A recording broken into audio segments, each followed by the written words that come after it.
Hello and welcome to another Quaranstream. I am, of course, your host, JoeMagician, and today we'll be talking about something that will make a lot more sense why we're doing it today when you see the video that goes live on Monday. That's right, I completed a video. I know it's been a while. They take a lot longer to make than they do these things.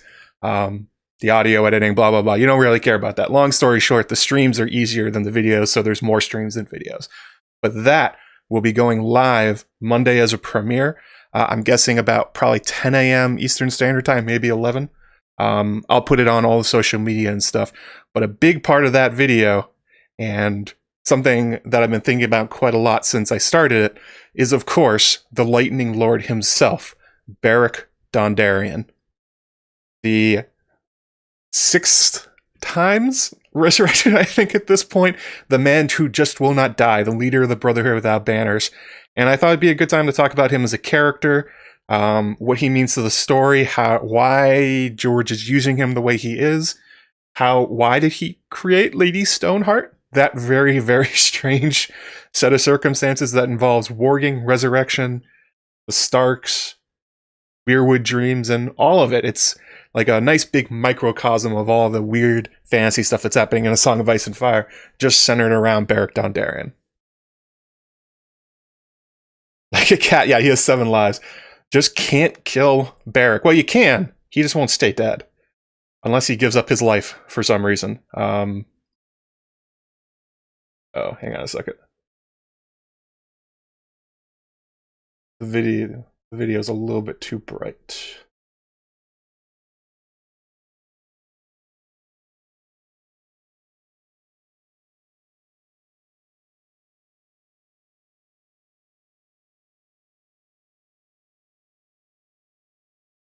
And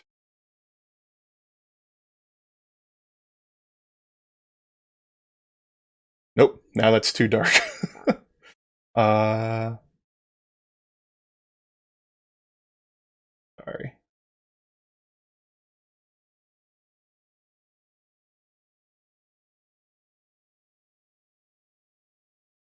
All right, that looks good.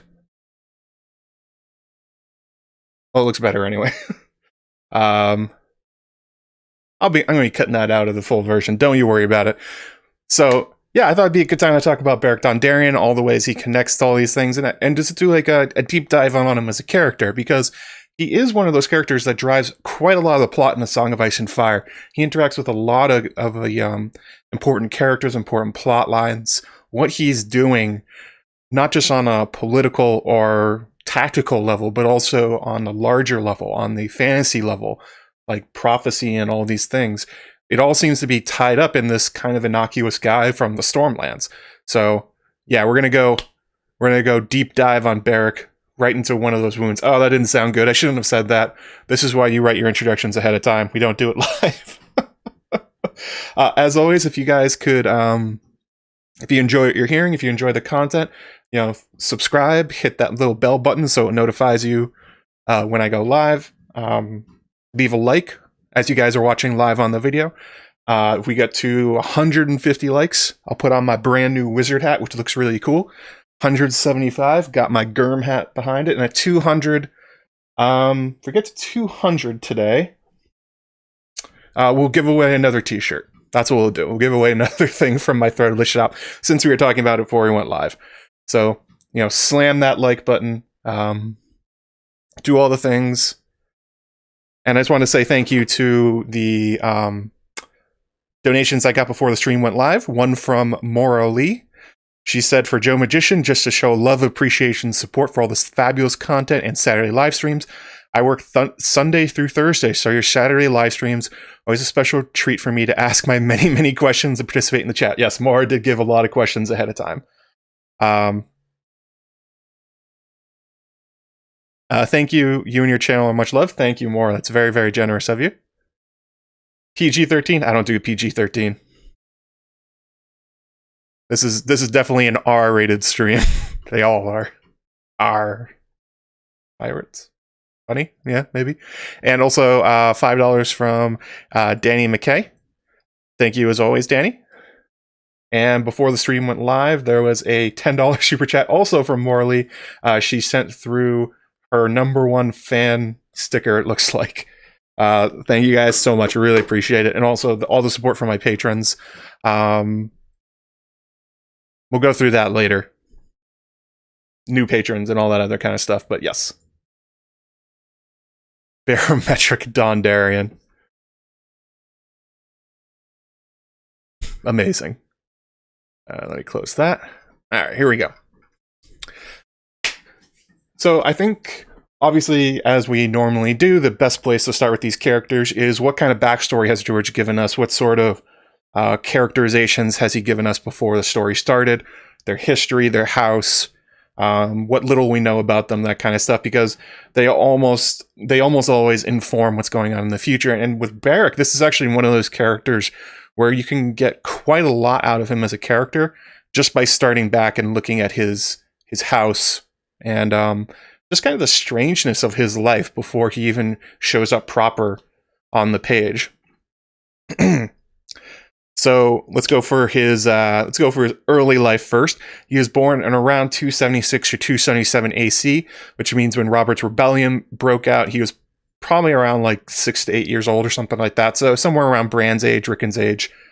Fairly young kid, very unlikely to have any sort of role in Robert's Rebellion itself, but young enough to have grown up with it destroying his young life. Probably a lot of the people he knew in the Stormlands died, since it was Robert himself, his liege lord, that was attacking everything. We don't know anything about Beric's family, though. No named parents, no named relatives. The only member of House Dondarrion in all of A Song of Ice and Fire itself proper is Beric. So that's really all we got from the old Dondarrions. It's certainly possible that Beric's father may have died during the rebellion. Who knows what happened to his mother? George typically does not give backstory to female characters in history, which is one of his flaws, I would say, in his writing. For instance, like, people have complained for years what happened to Ned's mother. I don't know. Nobody knows. She just kind of disappeared off page. Sort of how it goes. We know that when Beric appears on the page, he is the Lord of House Dondarrion. So, some point, it seems like his father died relatively young. Beric took over. Who is the Dondarrion and Duncan Egg? We'll be getting to that one. We're going to do a brief little history of House Dondarrion here. Probably about the same age as Renly. Yeah, similar kind of thing. It's very possible Renly and Beric may have known each other. They may have hung out. Renly did his progresses around the Stormlands after becoming Lord of the Stormlands via Robert. So Beric being one of his principal lords, they probably have met. They probably know each other. George seems to have fun with atheist jokes about Jesus being a zombie. Yeah, that is something you can't get away from. Beric does seem to have a lot of Christian iconography around him and the way his story unfolds. So let's talk about House Dondarrion. Who the hell are these guys? Why do we care about House Dondarrion? So the Dondarrions are Marcher lords from the Stormlands. They live in the castle Blackhaven. If you're not sure what a Marcher lord is, the basic idea is that there's a group of lords through the Stormlands and the Reach who essentially serve as buffers against the Dornish. The Dornish invasions that have come very regularly throughout history, like the Danes and the sacking of Old Town. The Marcher lords are essentially the Night's Watch against the Dornish, I guess. Not like literally, but in terms of the function they serve. Similar sort of thing would be the Reeds for the North, as they hold Moat Cailin. There's also the Bloody Gate that for the Arryns, that kind of stuff. So held by the Royces, I believe. Yeah, held by the Royces. So this is Blackhaven itself is a very, very precarious and often war-torn part of the Stormlands. As I said, they serve as the first line defense against any kind of Dornish incursion. So you can imagine that over the lifetime of House Dondarrion, they have probably had their castle captured or sacked many, many, many times throughout history. Not permanently, as they appear to be a relatively old house. They go, So they managed to keep it. But yeah, it's not a pleasant place to be. It would be kind of like if you were the Lord of Moat Cailin. That's kind of the idea you should be getting from here. And there's nobody wants Moat Cailin. Nobody holds it. It's a castle. It's sitting there. People don't want it. Kind of the same for Blackhaven. Maybe part of the reason that nobody's taken it from the Dondarrions, because what kind of idiot would you want to be the first line of defense against the Dornish? Yes, good call. Archmaester Emma, she's talking about how the Marcher Lords are a real thing in England. Henry the Seventh's stepdad was a Marcher Lord, so he held the land right on the English side of the Welsh border. Yeah. Marcher Lords, I believe, fought the Welsh and maybe the Scottish for the English. So that's the idea that George is drawing on here. First line of defense, So we also learned that Castle Blackhaven has basalt walls, volcanic walls. Basalt's kind of an unusual choice. That basalt is usually that's kind of the stuff that most of the seafloor is made from. So being in the Red Mountains and being made of basalt is certainly an interesting choice for George to put that in there. They also have what is known as an incredibly deep dry moat. If you don't know what that is, the general idea behind a moat is, if you see it in popular culture, it's a large ditch that's dug around a castle. A lot of times it will be filled with water and stuff like that in order for enemies to not be able to assault the walls. But the Dondarrions go the other way. And instead of having a moat filled with water that maybe you could drain or anything like that, it's a dry moat, meaning it's like a 30 feet deep pit surrounding the castle.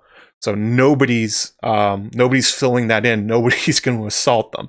And that may be the little bit of information about why the Dondarrions have been so successful about not losing their castle over the long term, why they haven't been wiped out by the Dornish or the many wars between the Stormlands and the Reach.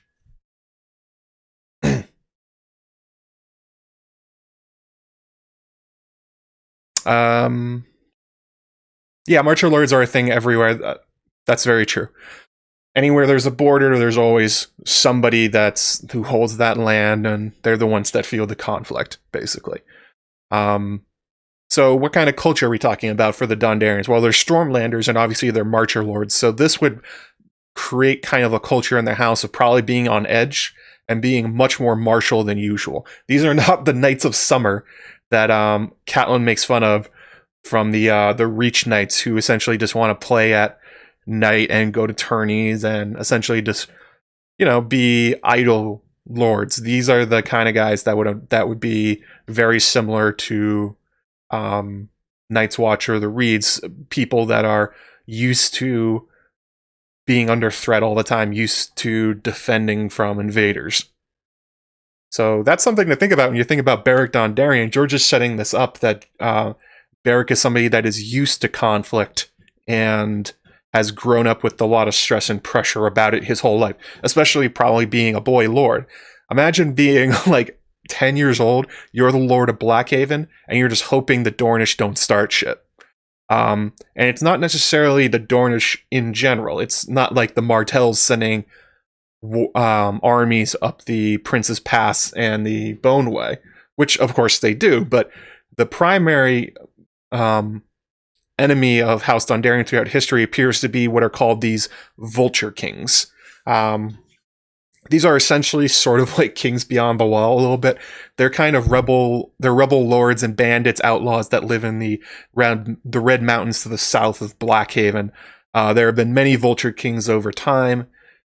Most of the time they don't get very far. They get put down by a king. Jaehaerys Targaryen famously, supposedly killed one of the Vulture Kings himself with Blackfire. They rise every once in a while. They cause some shit. They usually get defeated, and then it goes back. And then there's kind of a hidden thing with the Vulture Kings. It's likely that they have a relationship with the House Blackmont, who also has the Vulture as their sigil and are in this area. It's very likely that the Vulture Kings are not random, that they may be bastards of great houses. They may be funded by the Dornish as essentially a guerrilla war against the Marcher Lords to the north, to raid them and annoy them, to have, to fight them without having to actually declare war or anything. Yeah, troublemakers. Good point, Kolnitsky. I was going to get to that in a bit, but yeah, it is strange that a Marcher Lord is betrothed to a Dayne, especially because the Red Mountains include the Torrentine and the historical territory of House Dayne. So it's like, interesting. We were talking a little bit earlier, you guys were talking about the Dondarrion that shows up in Dunk and Egg during the Hedge Knight. I've got the quote here.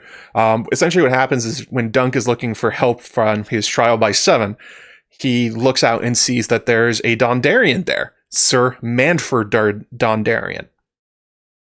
And he pleads Manfred for help because he thinks he's going to die because nobody's going to help him.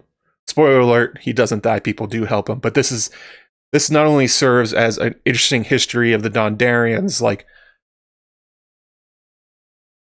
for characterization, but it also gives us their founding myth. And not all houses have like actual founding myths. A lot of them are just like random stories of good deeds. This is something that is legitimately like supernatural. This is the kind of thing that you see from like the Ironborn, you see from the Durandons. This is legitimately something strange. So here we go. If he went back to the castle without Sir Manfred, he was lost. Dunk eyed the purple lightning embroidered across the black wool of Sir Manfred's surcoat and said, I remember your father telling the camp how your house got its sigil. One stormy night, as the first of your line bore a message across the Dornish marches, an arrow killed his horse beneath him and spilled him on the ground. 2 Dornishmen came out of the darkness in ringmail and crested helms. His sword had broken beneath him when he fell. When he saw that, he thought he was doomed. But as the Dornishmen closed to cut him down, lightning cracked from the sky. It was a bright burning purple, and it split, striking the Dornishmen in their steel and killing them both where they stood. The message gave the Storm King victory over the Dornish, and in thanks he raised the messenger to lordship. He was the first Lord Dondarrion, so he took for his arms a forked purple lightning bolt on a black field powdered with stars. Okay, so that's a pretty intense mythos for the start of a house, right? And it's there's not really a nice way to say this, but a lot of times George gives houses backstories and they give them founding myths that don't really do much. Like, there's some intriguing things about them. Maybe they connect with the character in some way, but this one connects with Beric in particular in an extreme kind of foreshadowing sense. It didn't feel like the Dondarrions served fealty to the Baratheons, and Duncan Egg was before the Baratheons became their liege lord. I'm going to get to that, actually, probably right now. The idea that the Dondarrions probably served the Durandons, not the Baratheons. So this sets up a few important themes for Beric as a character, using this story as foreshadowing for what's to come, or for a way of understanding his character since the Hedge Knight came out after A Clash of Kings or Storm of Swords, I think. So the first one is the idea of a lowly messenger for a greater lord or king who will be saved by legitimate divine intervention. And will serve as an important rallying cry for saving his lands against his invaders. If you read that back, the idea is that getting this message through to the Storm King stopped an invader from taking over their lands and essentially destroying them. And not only that, it was the gods themselves that reached out and helped Beric. Helped this future Lord Dondarrion.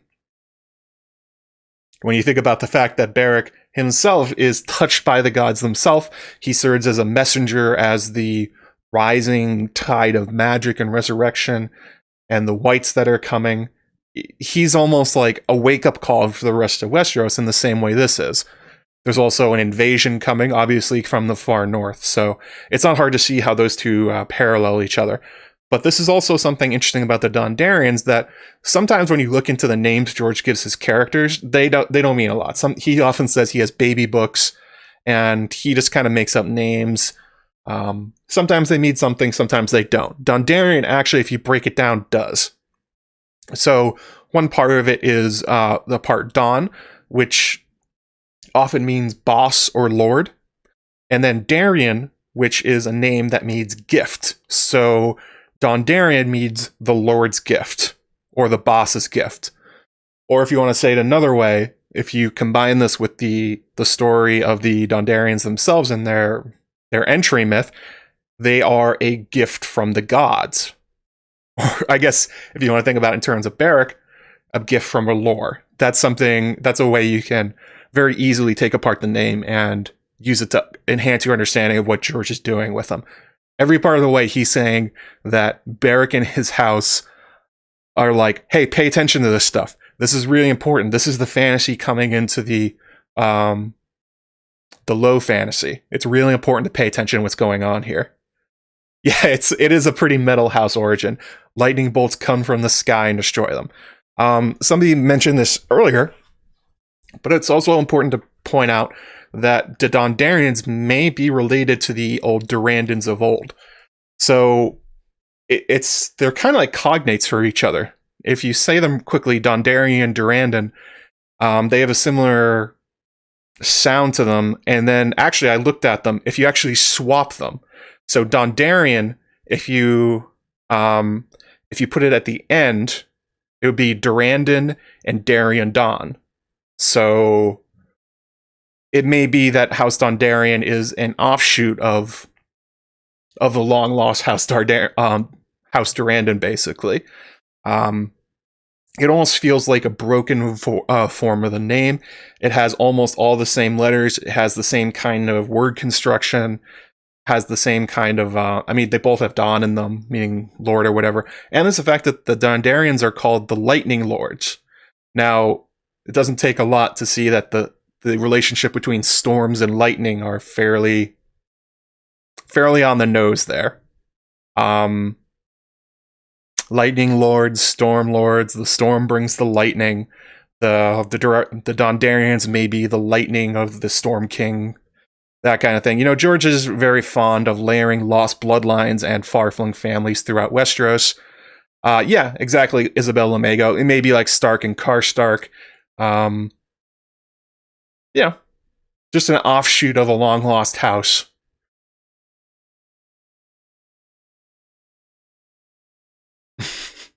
Yeah, it has very Dunedain vibes, yeah. That's my tinfoil for House Dondarrion. They are related to the Durrandons just a long, long time ago. To the point that basically no one forgot, but George is using the imagery of the lightning, the similarities of the names, and all these other kind of things to kind of put them together. If you want to look a little bit closer, oh yeah, makes sense.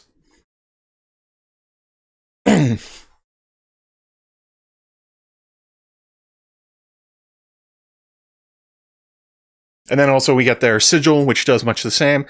As was in that quote, you have the purple lightning on black stars. Again, this is reinforcing the idea that Beric is a lightning bolt from the heavens or from the gods, basically.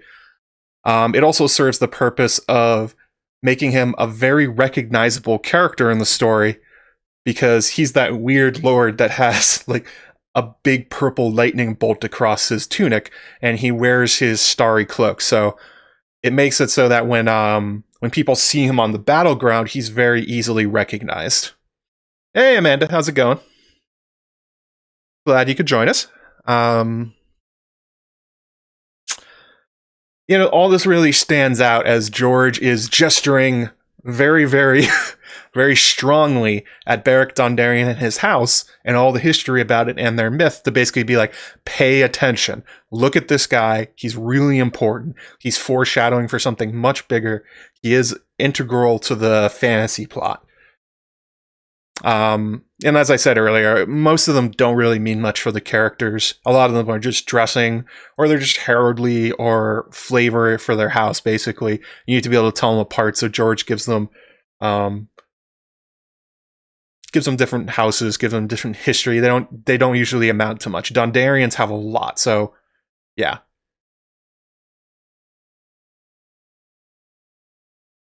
Oh, Amanda, you had a stream with Gray Area last night? Cool. Hope it went awesome.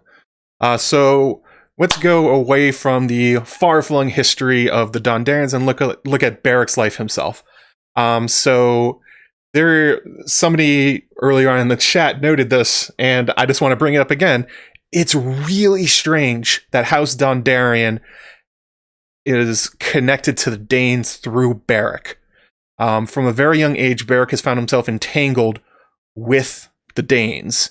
They've been enemies for thousands of years. They've probably been on both sides of wars over and over and over again. Danes have been killing Dondarrions probably for generations. This would be kind of like a Dane marrying an Oakhart. It like doesn't happen, and yet it does. Beric Dondarrion is the Lord of Blackhaven, is betrothed to Lady Illyria Dayne, and not only that, he has a squire. His squire and the kid he is fostering is the Lord of Starfall, Lord Edric Dayne, otherwise known as Ned Dayne. And this has led myself and other readers to question, like, what's going on here, George? What's missing here that's making a Marcher Lord not just marry somebody from Dorne, but essentially tie their houses together, like, extremely strongly? This is the kind of thing that you do when you're making a formal alliance. Like, what the hell's going on?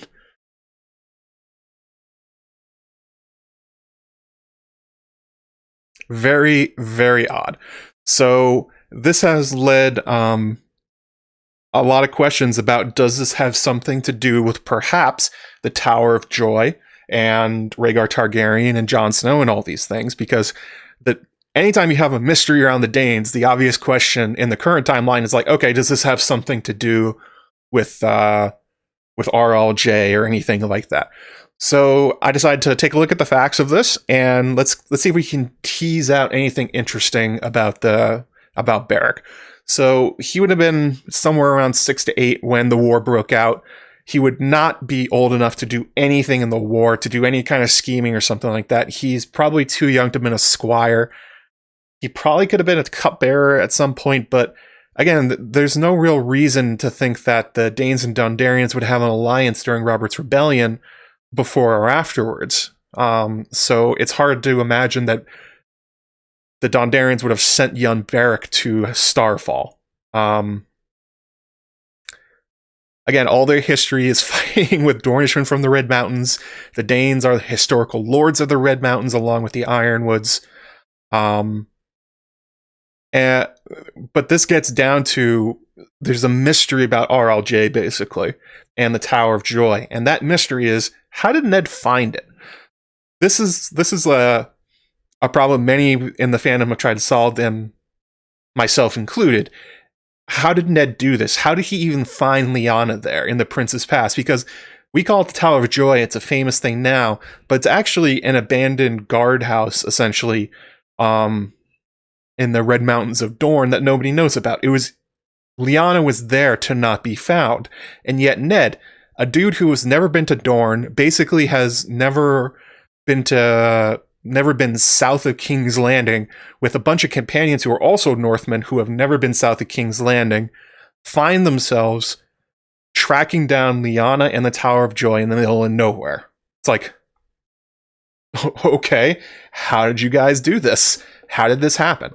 And this has led to the suggestion that it seems very likely that Ned got help from somebody.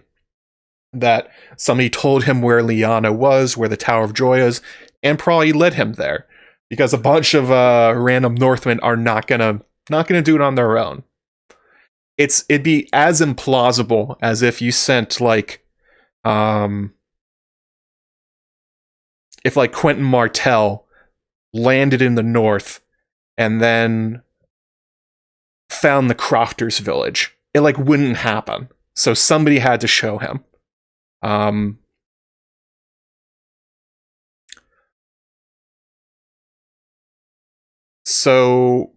if you track the progress of Ned, so he goes to King's Landing for the sack of King's Landing, then he goes to Storm's End where he lifts the siege on Stannis, and then from there, I think he goes directly down to Dorne to try and find Lyanna and the Tower of Joy. He goes missing. He gets a few guys out of prison that were in King's Landing, and then he comes back with Jon Snow, and that's kind of it. So the question, a lot of it has been like, did Ashara Dayne help Ned? Because that's a connection there too. But there's also this question of the Danes and the Dondarrions and their closeness. So did Beric's father, Lord Dondarrion, have something to do with this? He was a Stormlander. Obviously, he was a Marcher Lord, and he would be on the way from Storm's End down to the Tower of Joy. So perhaps there was multiple avenues of help for Ned Stark to find his way to his sister. Maybe the Dondarrions helped him get him there. They discovered the Danes, and maybe this is like one big secret pact, essentially, about what happened at the Tower of Joy. And because it seems like it seems like there's something very strange going on here. Like, for instance, maybe Rhaegar on his way down to the Princess Pass, he stopped at Blackhaven. Historically, the Dondarrions have been associated with the Targaryens throughout history. Like, the biggest example is obviously Aemon the Dragon Knight and King Baelor I stopped at Blackhaven after being released from the Wills, I believe. There's also the idea that Jenna Dondarrion was married to Baelor Breakspear. So there is a relationship there between the Dondarrions and the Targaryens. So maybe that's how they knew where Rhaegar was going, and they sort of kept it to themselves.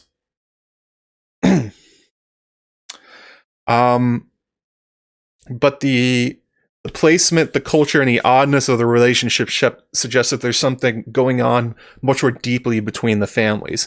And it seems like it's not something that the Dondarrions owe the Danes. It seems to be going the other way, because the Dondarrions are marrying Illyria Dayne, and they're getting Ned Dayne as a foster. Those are usually the signs that a house is being paid off in some way. So perhaps that marriage pact and that fostering have something to do with RLJ. Maybe they know, and the marriage was arranged in a way to keep them quiet, basically. Because otherwise it doesn't make any sense.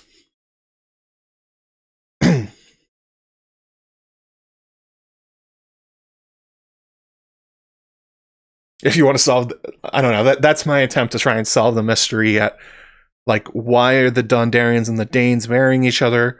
What's going on with the Danes and the Tower of Joy? If you fit them all together and you trace Ned's path, I think it just kind of makes logical sense that they were involved somehow. The Danes were aware the Dondarrions were involved, and in order to keep everything quiet on both sides of the Prince's Pass, basically, they married each other.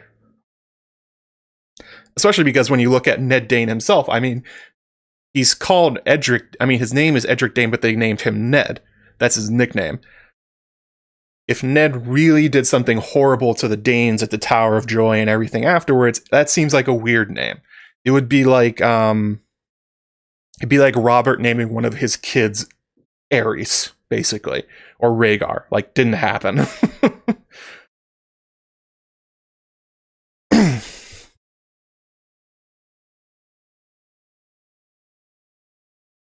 So then we get to the more current storyline. We're out of the past, we're into the present.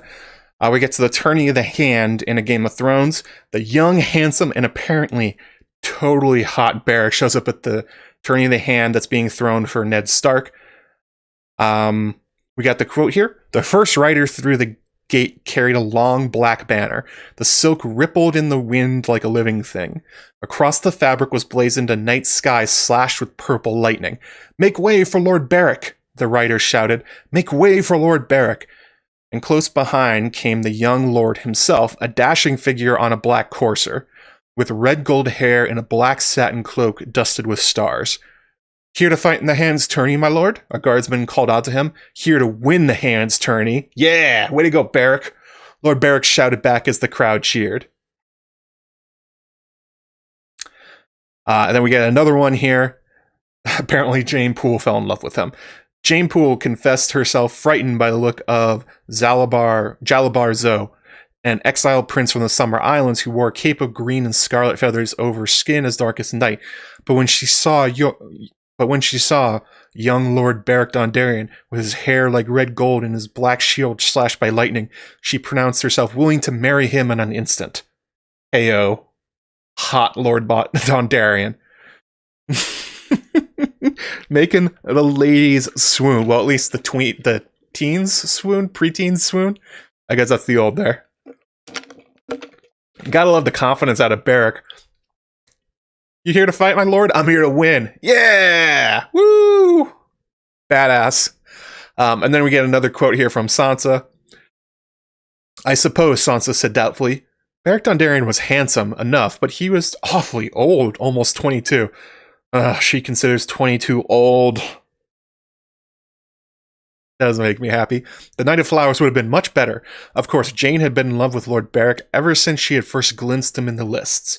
Sansa thought she was being silly. Jane was only Steward's daughter after all, and no matter how much she mooned after him, Lord Beric would never look at someone so far beneath him, even if she hadn't been half his age. Yeah, all of the thirsty Westerosi girls are after Beric. So Sansa's list of guys she thinks is hot throughout a Game of Thrones, I think it goes Waymar Royce, Loras Tyrell, Joffrey, and Beric. I believe that's the guys that she totally goes heads over heels for. God, she thinks 22 is too old. I mean, she's also like 12, so I guess that makes sense, but it's just like... It's like the thing on the internet where people on Twitter are like, "Oh, you're ancient." It's like I'm not that old. Bummer. So yeah, before his fall, basically before he becomes the Corpse Knight, Beric is super hot. He's confident, and actually people know him. That's one thing that I think that's important about this whole scene and his introduction. He's not a lesser lord. He's not some hedge knight. He's not somebody that nobody gives a shit about, that shows up at the tourney and like a couple of people go like, "Oh, he's here." No, there's like people cheering for him. He stands out. People know him, even out in the Crown Lands, which tells you that Beric is probably not the kind of guy who stays at home in Blackhaven. You turned 20 yesterday, you're too old for Sansa. That's correct. You would be elderly, according to Sansa Anders Graham. But yeah, he's well known. This may be from the tourney circuit. That's maybe how he spends his time. That's kind of the only way you probably would have it, so that a guardsman and the random crowd in King's Landing knows who he is. Beric travels around and jousts, but he's not a good jouster. He's like not particularly good at it at all. He enters into the hands tourney. He wins his first round against a hedge knight, but his horse dies. It gets stabbed by the guy with his lance. That's a bummer. He goes up in the second round against Thoros of Myr and gets absolutely tossed. But he looks super handsome doing it. So isn't that all that really matters? Always be handsome. That's the important thing about about Beric Dondarrion. And he also has a good reputation. People are excited to see him. He's not like Gregor Clegane. He's not like Sandor. He seems to be a well-liked, but probably an idle lord who doesn't really have a purpose in his life. That's sort of the demographic for what you get from all these lords that just go to tourney to tourney to tourney. Or they just, hang on a second. This looks a little bit too loud. There we go.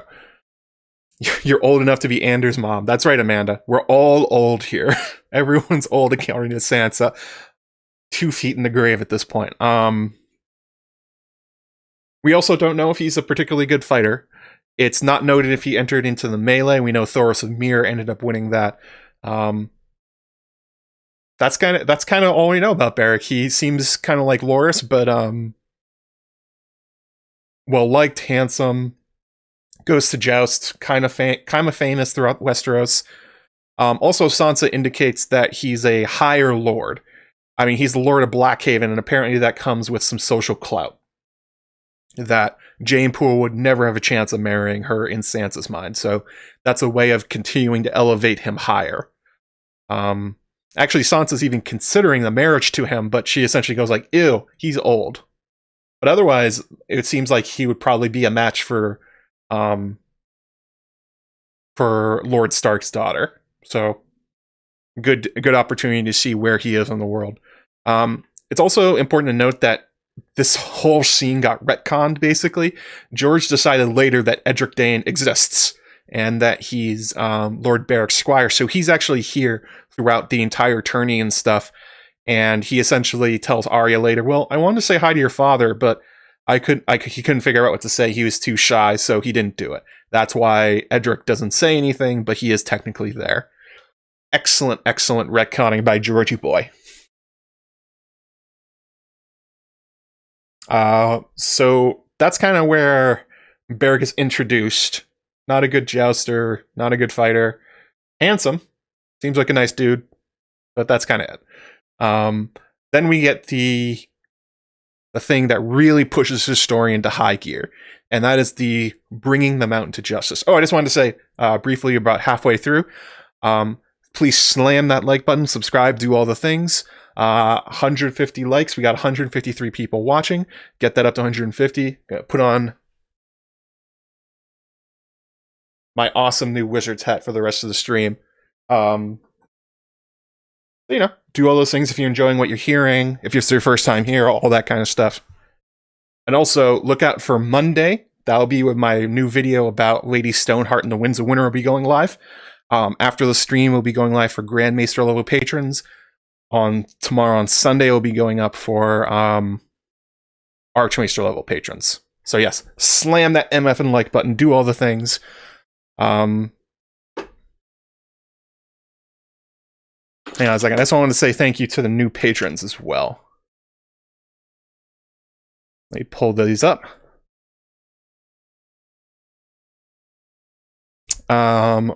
Ross Temby, Jen Snow, and Maester Zen, and also Maura Lee, who recently decided to ascend from the Archmaesters. Today, she is now Grandmaester Maura Lee. Thank you so much, Maura. Thank you guys for all your support, and I hope it's worth it. It seems like it is. You guys seem to enjoy it. There's also, like, if you sign up, access to the patron Slack, there's coupons for Threadless, that kind of stuff, so. Alright. Let's get back into this.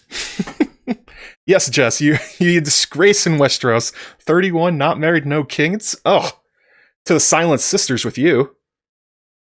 Will I get a crown of gold? No, 2 hats is enough. 2 hats is probably too much. I would rather go down to just one, just the wizard's hat, but, you know, they're both Halloween costumes, basically.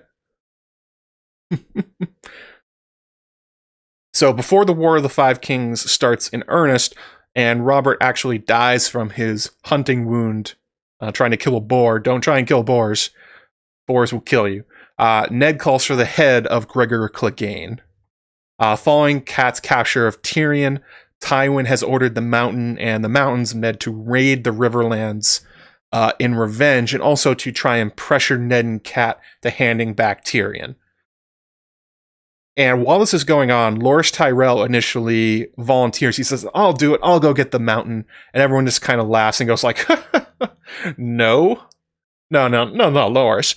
And then Ned, kind of out of nowhere, just kind of points to the back of the room and says, Beric, you're in charge.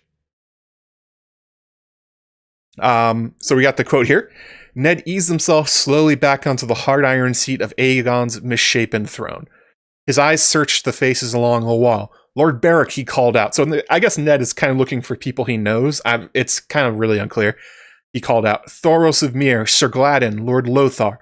The men stepped forward one by one. Each of you to assemble 20 men and to bring word to Gregor's Keep. 20 of my own guard shall go with you. Lord Beric Dondarrion, you shall have the command as befit your rank. And the name of Robert of House Baratheon, the first of his name, King of the Andals, and the Rhoynar and the First Men, Lord of the Seven Kingdoms, Protector of the Realm, by the word of Eddard of House Stark, his hand, I charge you to ride to the Western Lands with all haste, to cross the red fork of the Trident under the King's flag, and there bring the King's justice to the false knight, Gregor Clegane, to all those who shared in his crimes. I denounce him and attaint him, and strip him of all ranks and titles, of all lands and incomes and holdings, and do sentence him to death. May the gods take pity on his soul. The young lord with the red gold hair bowed, as you command, Lord Eddard. So yeah, this is really weird. Why Beric Dondarrion?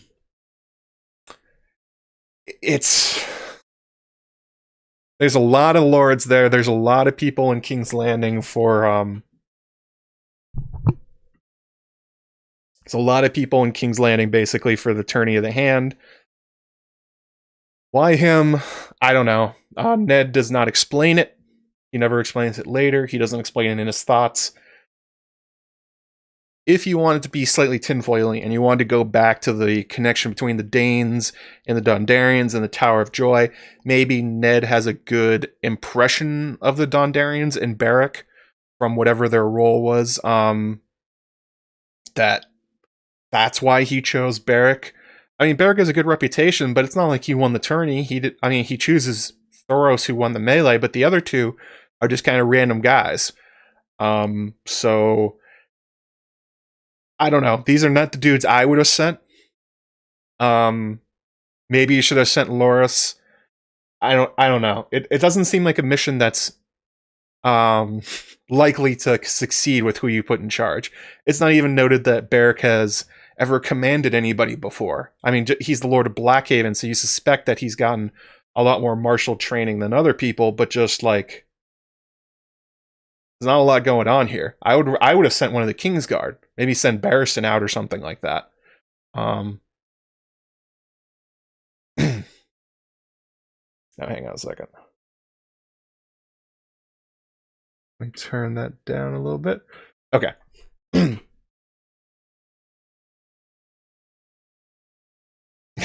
That's right. Let me be. He sent Beric to multiple rebirths and doing so inadvertently saved Catelyn from permanent death. Interesting. I mean, there's definitely a reason George sent him. It's just not clear why Ned the character did it. Very, very odd. There's only tinfoil there. Otherwise, who the hell knows? It doesn't really make a lot of sense.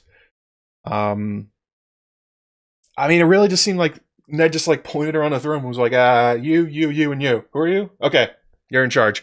Go get the mountain. Because it's not like the mountain is just a pushover. Like, he's 8 feet tall. He's a monstrous guy. Whoever you send is at like great likelihood to die. Maybe it was just like people that he thought were expendable. I don't know. But this is one of Ned's greatest mistakes. Although maybe not in the long term because of how George ends up using Beric. So Dondarrion and the King's Men go out seeking Gregor Clegane. Unfortunately, they find Gregor Clegane and they find him at the Mummer's Ford. This is the quote from Harwin, I believe. We had lions on every side, and I thought I was doomed with the rest. But Alan shouted commands and restored order to our ranks. And those still a horse rallied around Thoros and cut our way free. 60 we'd been that morning, but by dark no more than 20 were left, and Lord Beric was gravely wounded. Thoros drew a foot of lance from his chest that night, and poured boiling wine into the hole it left. Yikes! That sucks. That's really bad. Beric, the mountain essentially impaled Beric on a lance and left him to die, and he should have died. Every man of us was certain his lordship would be dead by daybreak, but Thoros prayed with him all night beside the fire, and when dawn came, he was still alive, and stronger than he'd been. It was a fortnight before he could mount a horse. But his courage kept us strong. Doesn't really make sense, it's 2 sentences. He told us that our war was not ended at the Mummer's Ford, but only begun there, and that every man of ours who'd fallen would be avenged tenfold. So, as it turns out, Beric did not survive that lance. Yeah, he totally died at the Mummer's Ford. The Gregor Clegane got him. He's dead. And then Thoros did this. He explains it to Arya Stark about how he brought back Beric. I have no magic, child, only prayers. That first time, his lordship had a hole through him and blood in his mouth, and I knew there was no hope. So when his poor torn chest stopped moving, I gave him the good God's own kiss to send him on his way. I filled my mouth with fire and breathed the flames inside him, down his throat to lungs and heart and soul. The last kiss it is called, and many a time I've seen the old priest bestow it on the Lord's servants as they died. I have given it a time or two myself, as all priests must, but never before had I felt a dead man shudder as the fire filled him, nor seen his eyes come open. It was not me who raised him, my lady. It was the Lord. R'hllor was not done with him yet. Life is warm, and warmth is fire, and fire is God's and God's alone. So, again, we were talking about earlier the relationship between the Dondarrions and divine intervention. This is divine intervention. Thoros is here saying that he's administered the last kiss before. He's seen other priests do it too. It doesn't work. It does not bring people back to life. Except it does now for Beric Dondarrion for totally unknown reasons. It restores Beric Dondarrion to life. And not only that, it kind of heals the hole in his chest. The only way to explain this, I think, is the idea that Daenerys had brought back... I think she brought back the dragons by this point, so maybe magic was returning to the world. Maybe something sort of close to the idea that the glass candles are burning again. And, like, there's something going on there, but this is not a ritual that's supposed to work, and it does out of nowhere for Beric. Truly a miracle. We were talking about earlier how it was also, like, very Christian in nature. It's just like, yeah, he just returns from the dead, and no big deal. Except Thoros doesn't understand it, Beric doesn't understand it. Nobody does. Yeah, that's right, Grey Wisdom. The wounds do not heal completely. Totally right. Yeah, he keeps his wounds, but he's not dead anymore. He's up and walking around. He's Beric Dondarrion. So yeah, what's going on here? Why? What's going on? And it wasn't just this one time. Thoros brings Beric back from the dead 6 times in total. As he states in that quote to Arya, he was desperate and he didn't think it was going to do anything. He was just essentially, it's like a funerary rite, basically. It's the same thing as like putting like coins over somebody's eyes or something like that. It was just a way to say goodbye to his friend. And instead, whoops, Beric comes back to life. And you know, it's a miracle. He's healed. Well, hang on a second. Not so fast. This is not Gandalf the White from Gandalf the Grey. This is a very George take on resurrection. As Grey Waste Tim was just talking about, it's not a great thing to be resurrected this way because he's not, as he was before. Beric Dondarrion has become a fire white. Actually, I just thought it'd be fun to go through different deaths. So the first one, impaled by a lance by Gregor Clegane. That sucks. Smashed with a mace on the side of the head by Sir Burton Craighall. He still has his broken skull from that. He was hanged at Rushing Falls by Sir Amory Lorch. He was stabbed in the eye again by Gregor Clegane, who thinks, this time I got him. I took out his eye. He's totally dead. He's not totally dead. Killed by Vargo Hoat of the Braying Companions, and then finally killed by Sandor Clegane when he essentially chopped him in half during the trial by combat. And he keeps all the markings of these different deaths. He still has the marks around his neck from being hung. He lost his eye and it hasn't come back. The area around his eye and his head is caved in from the mace. He still has the lance wound through his chest. And this kind of leads to him getting some pretty grim nicknames at this point. They call him the Scarecrow Knight and also the Lord of Corpses because Beric is a walking corpse at this point. He is not as he was before. There's actually a really good quote here from George.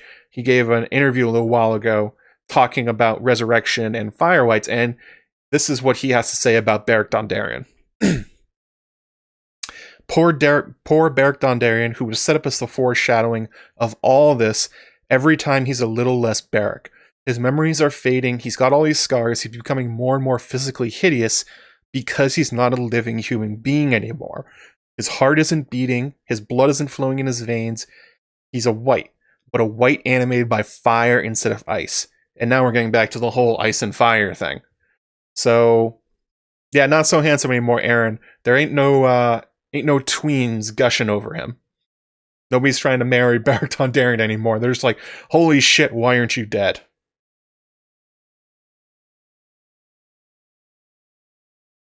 So this is the other really harsh part of Resurrection and what's happening to Beric. It's more than just these physical wounds that is happening to Beric.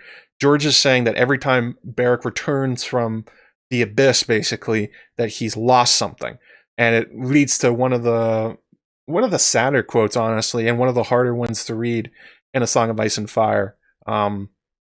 This is Beric talking about his own perspective on his being brought back to life by Thoros over and over. He says, Lord Beric touched the spot above his left ear where his temple was caved in. Here is where Sir Burton Crakehall broke helm and head with the blow of his mace. He unwound his scarf, exposing the black bruise that encircled his neck. Here is the mark the Manticore made at Rushing Falls. He seized the poor beekeeper and his wife, thinking they were mine, and let it be known far and wide that they would hang them both unless I gave myself up to him. When I did, he hanged them anyway, and me on the gibbet between them. He lifted a finger to the raw red pit of his eye. Here is where the mountain thrust his dirk through my visor. A weary smile brushed his lips. That's thrice I have died at the hands of House Clegane. You think I might have learned? Can I dwell on what I scarce remember? I held a castle in the marches once, and there was a woman I was pledged to marry, but I could not find that castle today, nor tell you the color of that woman's hair. Who knighted me, old friend? What were my favorite foods? It all fades. Sometimes I think I was born on the bloody grass in that grove of ash, with the taste of fire in my mouth and a hole in my chest. Are you my mother, Thoros? So, whatever Beric is now is not what he was when he started. He's losing touch with reality. He's losing his memories. He's losing what it is essentially to be alive. He's forgetting everything about himself.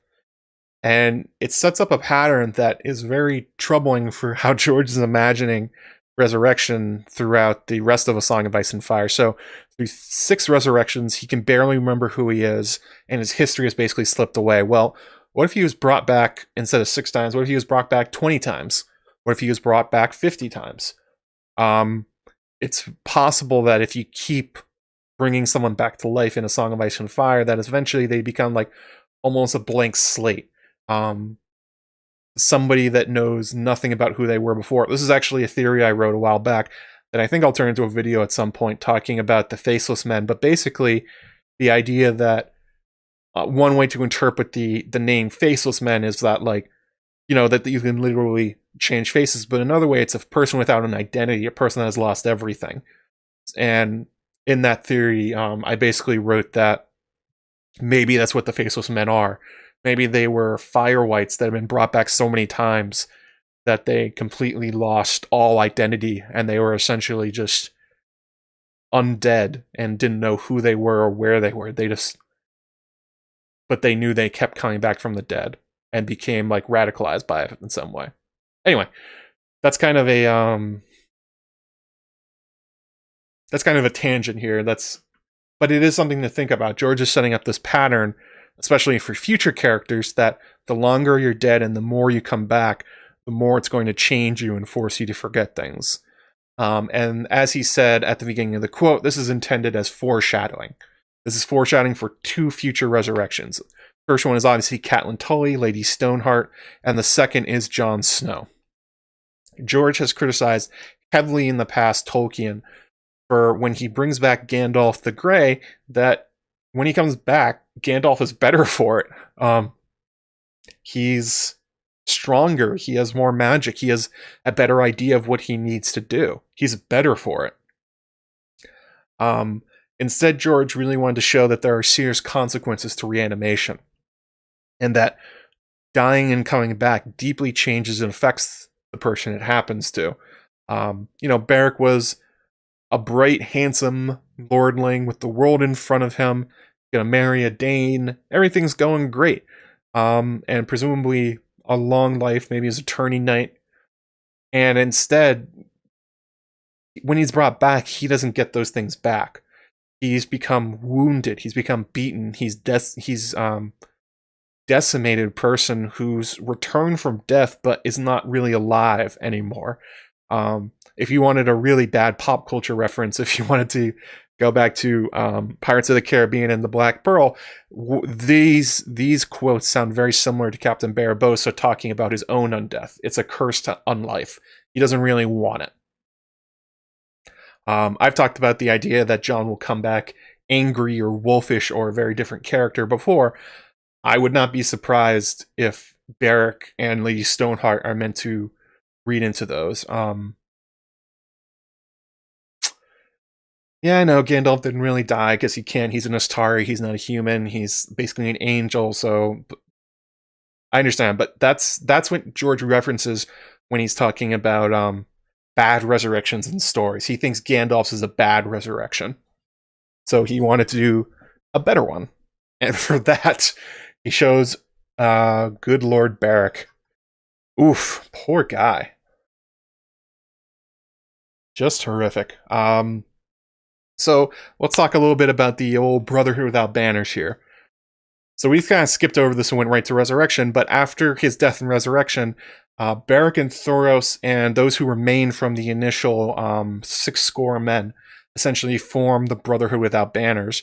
Those we know that were in it at the beginning were Beric, Thoros, Edric Dayne, Harwin, Aengai, Alan of Winterfell. I may be forgetting some, but those are the names I could pick out that I remember were there at the very beginning of the Brotherhood without banners. As the Brotherhood continued operating within the Riverlands and as the wars kept going on, and there were many more quote-unquote broken men out there and outlaws, the locals of the Riverlands found themselves not only unwilling to commit to any armies, but to defend themselves from it. Those that weren't called up, those that weren't a part of the war, and they needed defense, and the Brotherhood kind of stepped in to do that.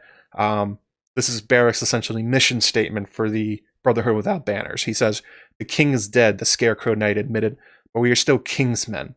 Though the royal banner we bore was lost at the Mummer's Ford when your brother's butchers fell upon us." He touched his breast with a fist. "Robert is slain, but his realm remains, and we defend her." So they're not really allied with the Starks. They're not allied with the Baratheons.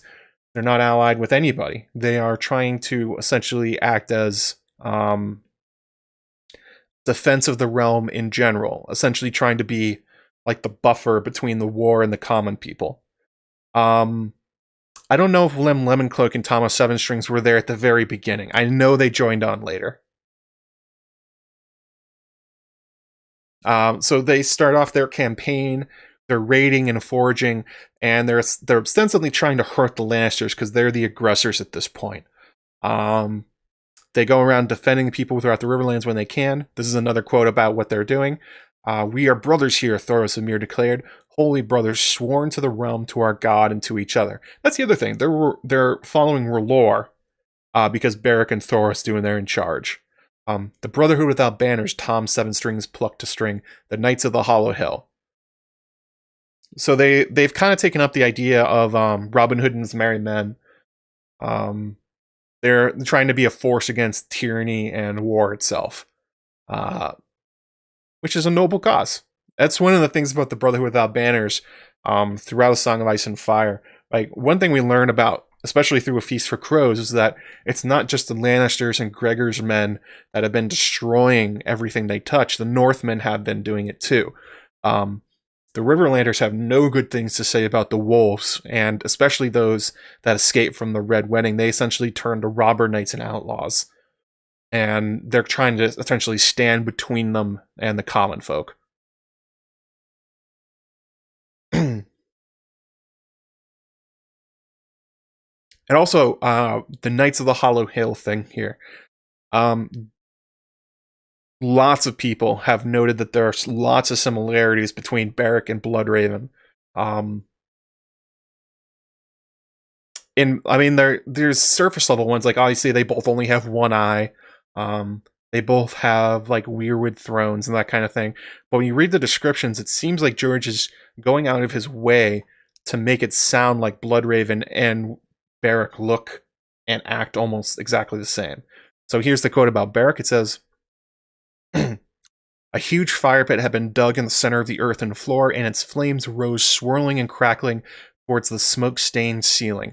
The walls were equal parts stones and soil, with huge white roots twisting through them like 1,000 slow pale snakes. People were emerging from between those roots as she watched, edging from the shadows for a look at the captives, stepping from the mouths of pitch-black tunnels, popping out of the crannies and crevices on all sides.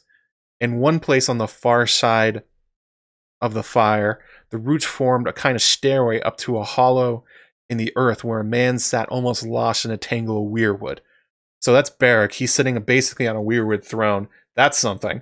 And then we get the description when Bran finds Bloodraven. He says, before them, a pale lord in ebon finery sat dreaming in a tangled nest of roots, a woven weirwood throne that embraced his withered limbs as a mother does a child.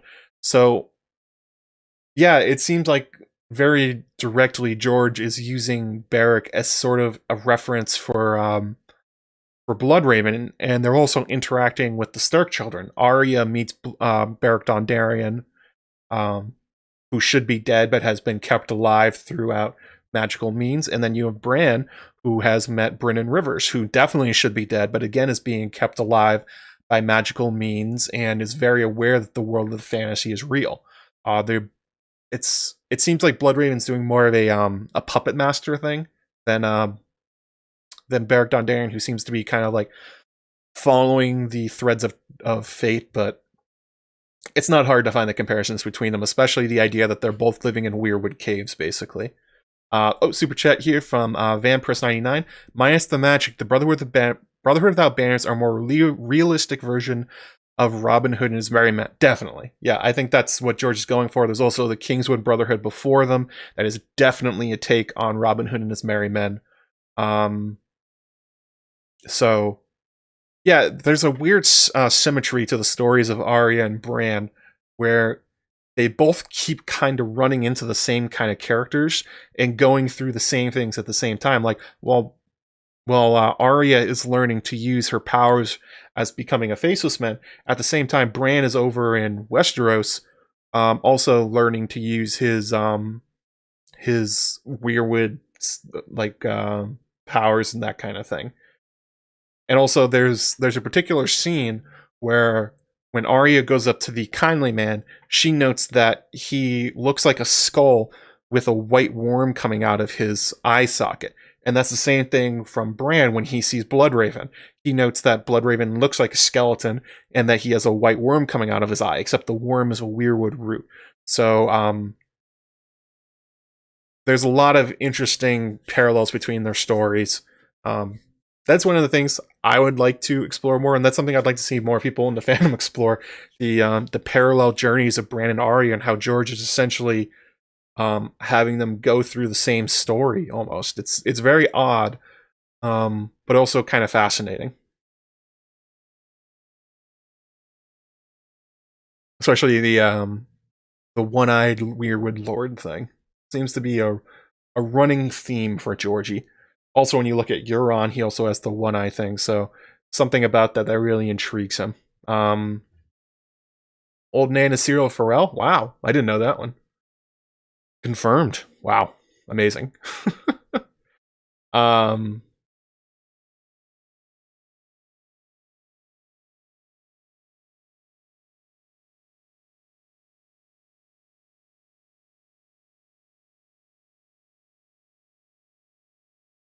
So what's going on with the Brotherhood?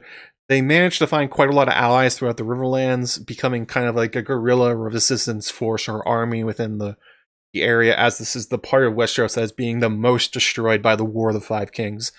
We know that they have allies at the end of the Kneeling Man, Stony Sept, Acorn Hall.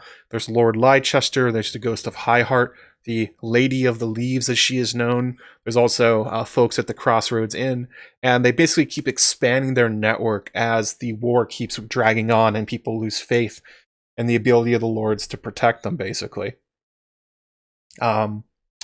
They also manage to cross paths with Arya Stark. They capture her along with Gendry and also Sandor Clegane. This whole scene is the last time Beric Dondarrion is resurrected.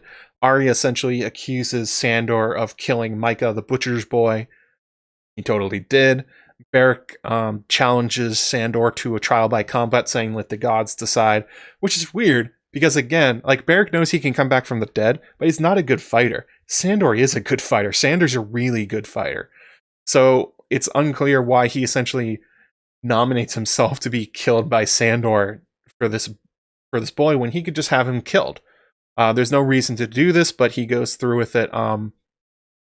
They also steal Sandor's money. That's a fun subplot.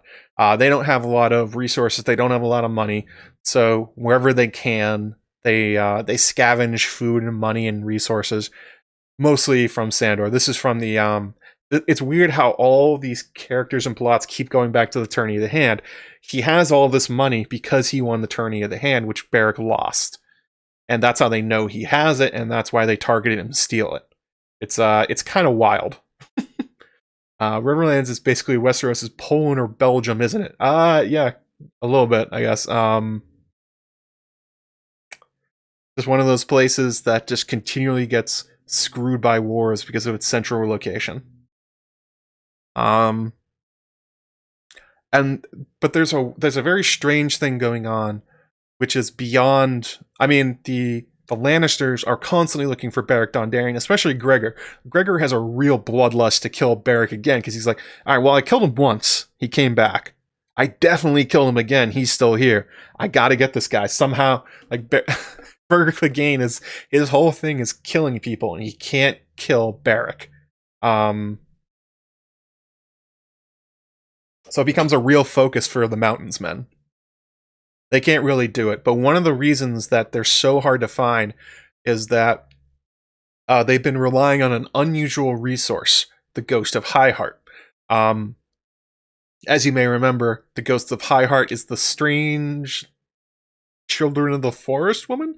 She's definitely albino. It's unclear if she's a child of the forest or not, who lives at the ruins of Highheart, which was a essentially the Children of the Forest stronghold and holy place that was cut down by the Andals. And they go and venture to her in order to hear her dreams. Why they want to hear her dreams? Because they're super prophetic. And that's one thing that's definitely changed about Beric Dondarrion. He is leaning into the supernatural as hard as he can. He knows it's real. He's come back from the grave. He's a living miracle. So he's putting a lot more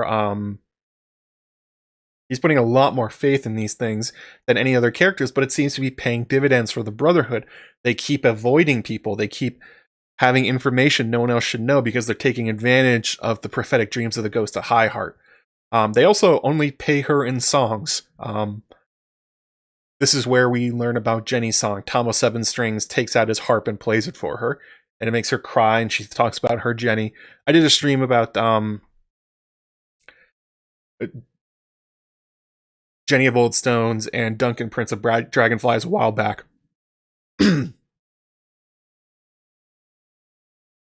But yeah, this is a very important thing for the Brotherhood Without Banners. They're taking everything she's saying seriously. Beric goes and talks to her and like very seriously listens and sits down and acts on what she says. This also works for Thoros. I don't think he's as successful looking at the through the flames, but he does try and do it, and they are both being relied on very heavily. The Brotherhood Without Banners is very much so a mystical organization. Yes, being brought back from the dead does make people believe in the supernatural quite a bit. Wait a second, what's going on? For some reason, I just lost like 30 likes on the video. What the hell? Hang on a second. Don't know what's going on there. Yeah, we just went down 30 likes on the live stream in like a second. I don't quite know what's going on here. They're continuing to go down.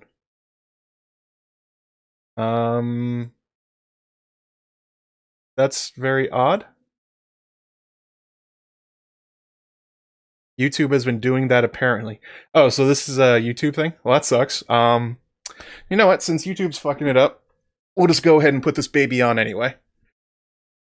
I'm going to assume that you guys have slammed that like button enough. Oh, hat looks a little funky. All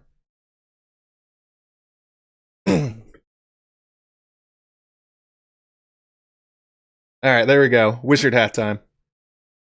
If YouTube's gonna cheat, I'm gonna cheat too. I'm just gonna throw it on. Slam it anyway. I guess even if it's not working. I don't really know. That's how it goes. I guess we can't do the giveaway then, since I don't actually know if we're gonna get to 200. We'll do it next time. Oh shit, I forgot to do it. Oh. That reminds me, I'm supposed to be doing a giveaway for the video coming up. I did not do that. I'm gonna have to figure that out. Anyway, that reminds me. Let's go back. Let's go back to the stream. So yeah, I think that's a really important part of Beric Dondarrion, is that not only has he found a purpose as a character, in his undeath, the defending of the realm, the believing in R'hllor, literally seeing the light of of R'hllor's fire and what it can do for you, that it is actually bringing him back from the dead, but it's also it's given him a real purpose that he didn't have before. Like we saw earlier, that he just kind of seemed to be a tourney lord. He wasn't doing much. He wasn't a commander. He wasn't married yet. Didn't seem like he had a lot of purpose to life, and he has it now, but it's unfortunately like in a very strange way. But he's taking the idea of the like messenger of the gods as a very serious thing. Oh wow, this is flopping weird. Okay, there we go. Meredith says, I'm not sure why the Brotherhood without banners goes to the Ghost of Highheart when her properties are so super vague and not easy to get before the event happens. Or do they understand them, or is it just for the readers? Beric understands them, it seems. He acts on them, and it seems to work out for him. I think he essentially takes them as more signs from the gods, basically, and essentially just keeps his eyes open for them. That he sees himself less as in control of his fate, but essentially somebody that is at the mercy of the gods, that there are higher powers essentially guiding him. Like literally from the Dondarrion myth story, that he is a messenger of the gods, that he is just carrying forward something. And it's not really for him to question, basically. Beric is probably one of the characters that, other than Melisandre, takes prophecy and dreams more seriously than almost anyone else. As the Brotherhood continues operating throughout the Riverlands, they end up sort of changing their mission a little bit. Because at first Beric was very dedicated to the idea that they were kingsmen, that they were following Eddard and Robert's lead, basically, that they were still devoted to the king in the hand, but that has kind of shifted, because they can't really be kingsmen while they're fighting the Lannisters at the same time. So, rather than just going after the Lannisters, they start expanding their target pool.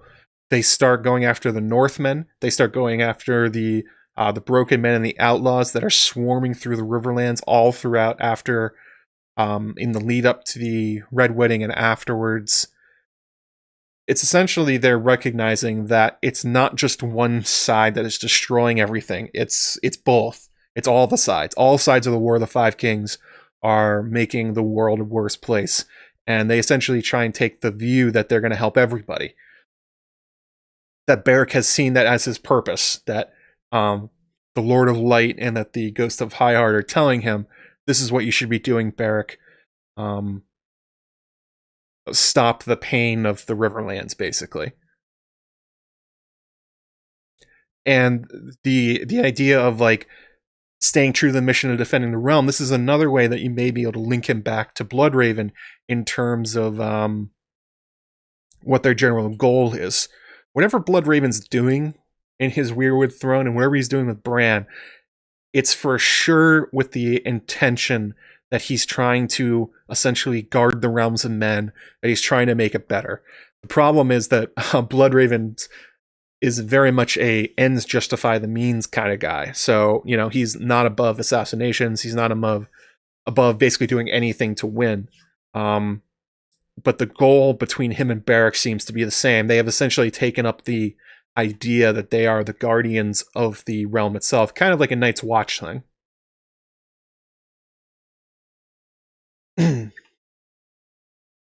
Oh yes, it's a good point, Jess. Maybe the losing the parts of himself makes room for him to interpret this stuff.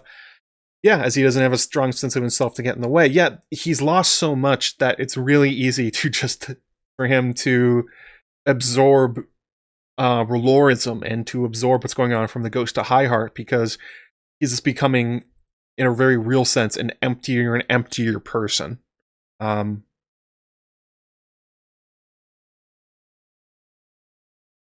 Whatever his values were before, who knows what they are.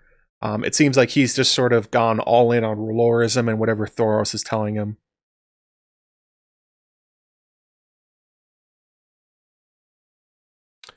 So then we get to the old and the big enchilada here. We have Lady Stoneheart herself. We all know the quote, and this will actually is the topic of my video, again coming out on Monday after the stream for Grandmaesters and up. Link to patrons is in the chat and also in the description. Ghost of Highheart told Beric Dondarrion that Lady Stoneheart was coming, and this is the quote. Oh, hang on a second. I dreamt of a roaring river and a woman that was a fish. Dead she drifted with red tears on her cheeks. When her eyes did open, oh, I woke from terror. All this I dreamt and more.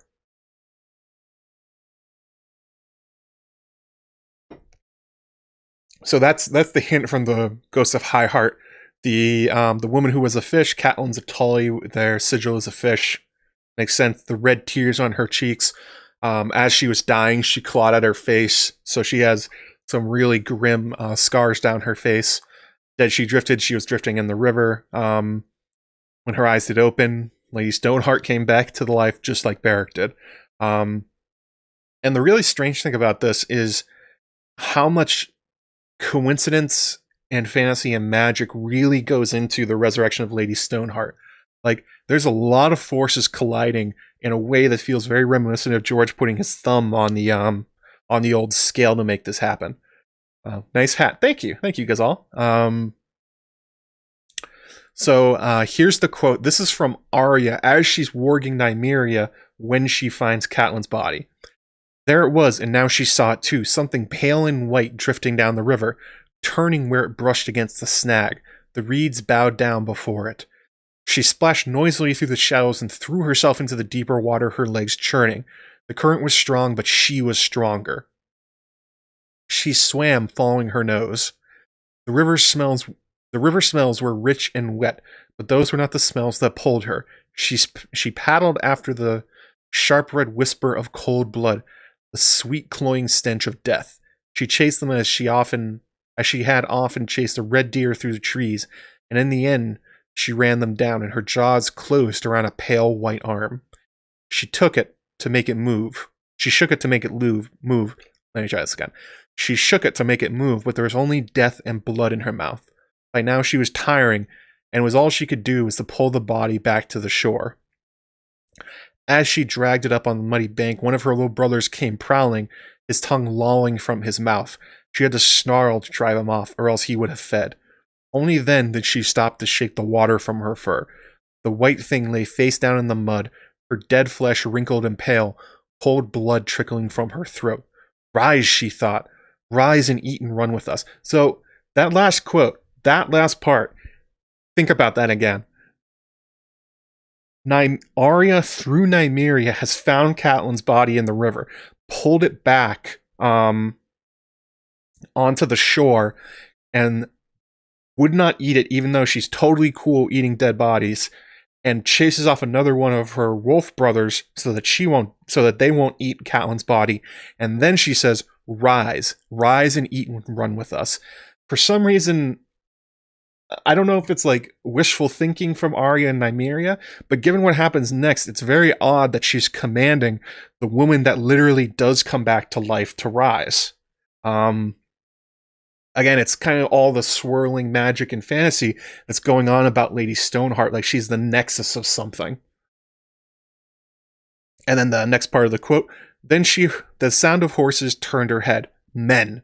They were coming from downwind, so she had not smelled them, but now they were almost here. Men on horses with flapping black and yellow and pink wings and long shiny claws in hand. Some of her younger brothers bared their teeth to defend the food they'd found, but she snapped at them until they scattered. That was the way of the wild. Deer and hares and crows fled before wolves, and wolves fled before men.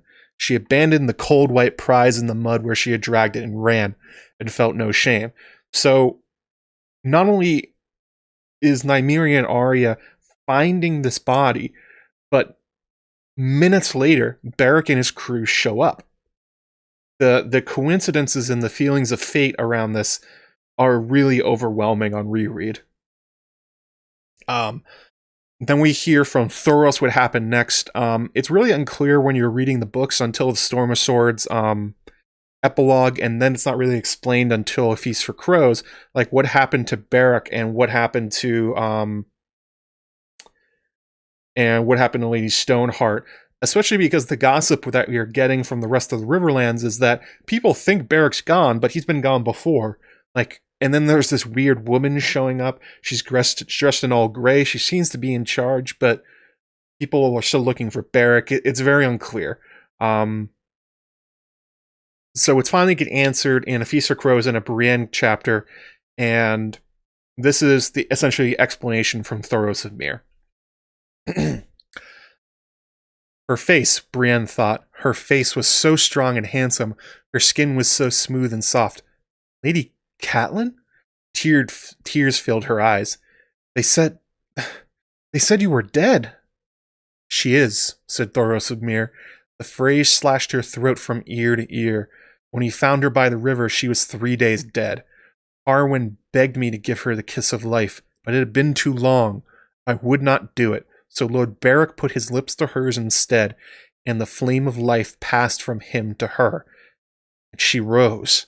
May the Lord of Light protect us. She rose. So to go back and break down the situation, Beric and his men come across Nymeria and Kat's body at this random spot in the river. Harwin recognizes Lady Stoneheart, or Catelyn Stark, basically, and asks Thoros to bring her back to life, because obviously everyone has seen Thoros bringing back Beric. It's really unclear why he hasn't been bringing anybody else back. Maybe he hasn't tried, maybe it's something he's only doing for Beric Dondarrion, but yeah, it is kind of curious that he has not tried if he's been doing the last kiss on anybody else, it hasn't been working. Harwin, I think he's son of Hohen. He used to be a man-at-arms for House Stark. He's one of the men that got sent by Ned with Beric to go hunt down Gregor Clegane. He's survived this whole time. He sees Catelyn and, very, very reasonably asks Thoros if he will do it. Thoros says no, and then Beric just kind of goes through with it. But there's something very strange about it, because when Thoros brings back Beric, it's not like Thoros dies. Thoros, he seems like he's like having maybe his life fire drained off, kind of like Stannis, where Stannis seems to look a lot older after Melisandre uses her shadow babies. Kind of the same thing's happening to Thoros. But he's still alive. But Beric uses the last kiss on Catelyn, and it kills him dead. I don't know if Thoros tried to bring back Beric after that, but if he did, it may not have worked. So there's definitely... This is one of those things where you can, mistake George for R'hllor or divine intervention, but either way, there seems to be a very particular person and set of circumstances with who's coming back to life. And for some reason, it's Beric 6 times and then Catelyn Tully once. It's not really... I don't quite understand why Thoros said no to bringing back Catelyn. Maybe he thought it would be gross. Or maybe he thought she would lose her mind or something like that if she got brought back. It's not really explained. George just kind of says, like, he didn't want to do it. Fine. His stance of Firewhite. That'd be interesting. But I think the primary thing that gets into here, and the big question about Beric Dondarrion, and this is like the primary question of him as a character, is why did he go through with this? Why did this cannot be the first time that a member of the Brotherhood without Banners said, can you bring someone back? Clearly Beric hasn't done it before because it kills him to do it. So why now? Why for Catelyn Stark does Beric do this? So I think one thing to get out of the way at the very beginning is I don't think it's reasonable to assume that Beric knew this would kill him. He'd seen Thoros... Well, no, he didn't see it. He's had Thoros do it to him a bunch of times before. Thoros doesn't die. I don't see a good reason why Beric would assume it would kill him too. So I think there's definitely some idea of, like, maybe is Beric, like, depressed and suicidal in some way? Does he do it because he wants the living nightmare he's in to end? I think there's definitely parts of that. His quotes earlier say how life is basically a nightmare for him, a waking nightmare. That George has gone on to say he's not alive, that, you know, there's no blood pumping. Nothing matters to Beric anymore. There's only, like, the fire of R'hllor and the mission, but no personal joy for him anymore. So that kind of cuts against the idea, though. Did he give Catelyn his life knowing that was a possibility? Perhaps. Maybe Beric understands his own fire whiteness more than Thoros does, and he knows that going forward with it would end up killing himself. But we can't know that for sure. There's no... Thoros doesn't tell us about it. Beric doesn't articulate it. So, but I think that's definitely something to think about. The idea that that there may have been, like, a suicidal nature to Beric's thing here, to Beric's decision to bring back Lady Stoneheart.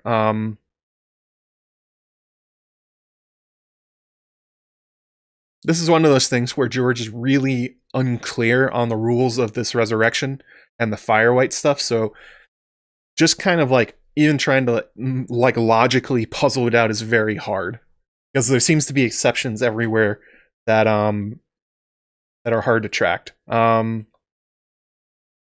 So, but let's go back to the idea. I talked about this a little while ago. The idea that Beric takes the ghost of Highheart super seriously. That he believes what she says, he believes her dreams, and acts on them. So when he sees Catelyn Stark, Catelyn Tully, you have to imagine that he recognized the dream. That he looked at her, saw the scars on her face, exactly as the ghosts of Highheart said there would be, and that she's, you know, the dead woman, the fish, essentially, and been like, oh, this is about that. But then remember the last part of what the ghost of Highheart said. She said that she screamed and that it was horrifying, that it was like a terrible thing for Catelyn's eyes to open again, that it would be a horrible thing. So then you have to ask the question, if it's going to be a horrible thing, if the ghost of Highheart, who he takes seriously, is right about this, Beric goes through with it anyway.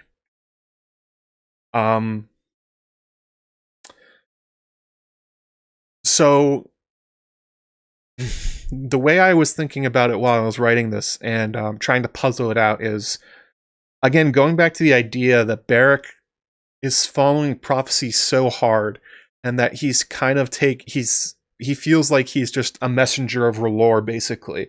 That he has no choice in what he's doing. He's just following the dreams and the prophecies wherever they go.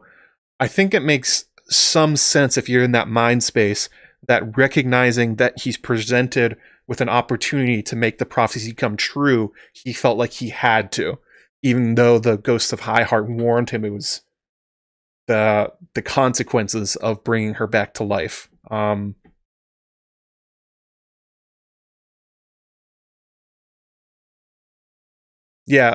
just said basically the same thing. Beric might have understood the prophecy and thought she needed to be brought back, that he sees himself only in terms of a cog in the machine. That he only sees himself as following the plan that the gods are revealing to him. Because he's very, very religious now. He's very, very into these ideas, so I think it's very possible that's what you're supposed to understand. That's the only real logic I can get around it. Well, no, that's not true. Okay, so there's one other thing that I think may be a part of this, and that is the fact that Beric is very much tied to the Starks throughout the story. So the whole start of the Brotherhood Without Banners is why? Because Ned Stark ordered Beric to go out and get Gregor Clegane. So in a way, he's still following Ned's command. And then he meets Arya Stark, out of all people in the world. So he meets Ned's daughter. And has a long talk with her, and they interact quite a bit. Like, I think for weeks at a certain point they are together. So Beric in his heart may feel like he owes a debt to the Starks in a way. Maybe he feels like he owes a debt to Ned Stark for not completing his mission. That maybe he feels a sense of guilt that if they had caught the Mountain, and then if they had brought him to justice, that maybe the War of the Five Kings wouldn't have happened. And that this is his way of making it up to the Starks and to Ned Stark and Arya. Because that was part of it. They were trying to find Arya's family for her. So the idea of bringing Catelyn back to life may be his last act of service to Ned and to Arya. A way of thanking them or a way of making up to them the ways that he failed. Because that is a big part of the Brotherhood Without Banners. They are fighting their guerrilla war against the Lannisters and the Starks and the Baratheons, but they're not really winning. They're not doing great. Or it may have been... Yeah. Those are basically the ideas I can kind of get behind. I don't know. What do you guys think in the chat? What do you guys think? Do you think Beric was kind of just following prophecy? Do you think he was kind of maybe a little bit suicidal and didn't want to go through with it? Do you think he was trying to make it up to Ned and Arya? That's why he brought back Catelyn, and also to Harwin, obviously. It's Harwin begging him, so it may have been a personal connection that made him do it. I don't have a real good sense for it. This is one of those things I want to go back and read more and reread Beric and what he's saying and how his mind works, because I think that's a very interesting puzzle, and I think it would tell you a lot about Beric as a character and kind of the nature of what's going to be going forwards in his legacy, why he did it. But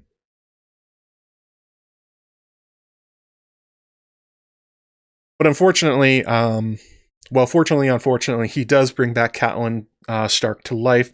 She becomes known as Mother Merciless, the Hang Woman, Lady Stoneheart.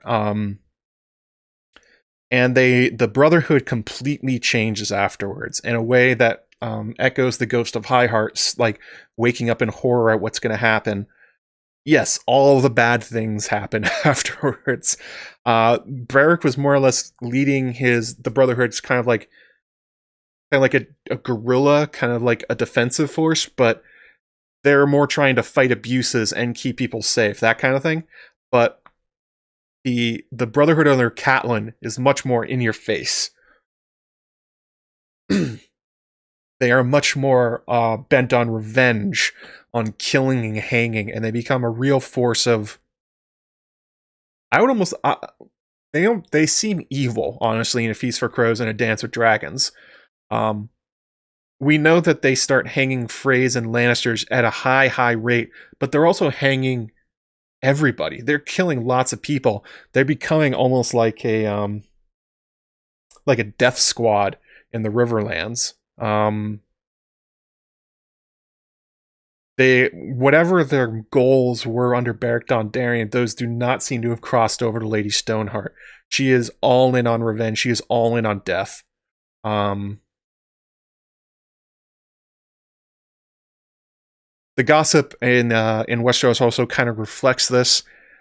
Everyone was kind of regarding the Brotherhood as kind of like an annoyance, but they weren't really a big threat.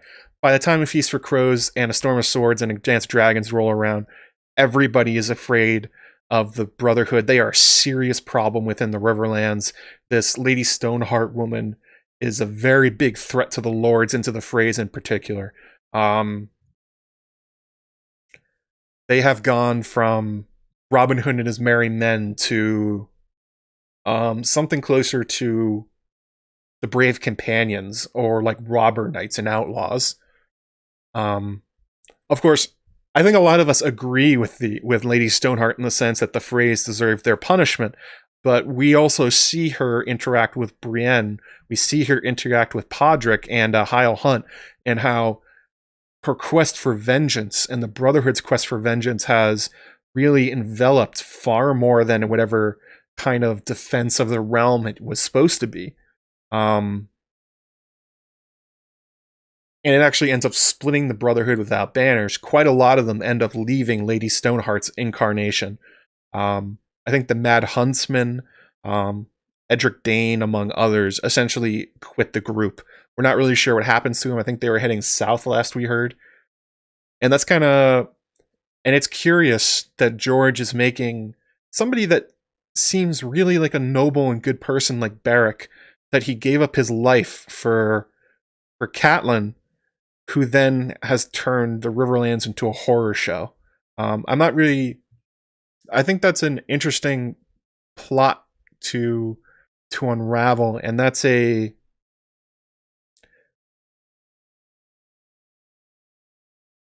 I think that's key to understanding Stoneheart going forwards, and like the message of A Feast for Crows. The idea is that the legacy of someone like Beric has become so twisted and horrifying that that whatever they were is no longer what they are. Yes, Gendry stayed too. Yes, like the Bloody Mummers. Good call, Guilty Undertaker. Yeah, they were gonna hang Podrick just to try and get Jaime Lannister. I understand why. Like, the Red Wedding 2.0 seems to be a thing. Jaime was seems to be key in somehow to whatever Stoneheart's doing in the Winds of Winter. I don't know. Is there also, when George introduced the idea of second lives? So that's the idea from wargs, basically. When you take over the animal that had a skin changer living a second life, you sort of absorb them. So is there part of Beric still within Stoneheart? Is there... And what's driving her with such anger? Because it's hard to imagine, like, if they're connected in some way, that you take Thoros of Myr, who's kind of like a jolly guy, and you know, he's a bad priest, but he's not a bad person. And you take Beric, who had this this kind of these ideas of justice and fairness and protecting the realm, and you combine them together, and somehow you get a hate machine.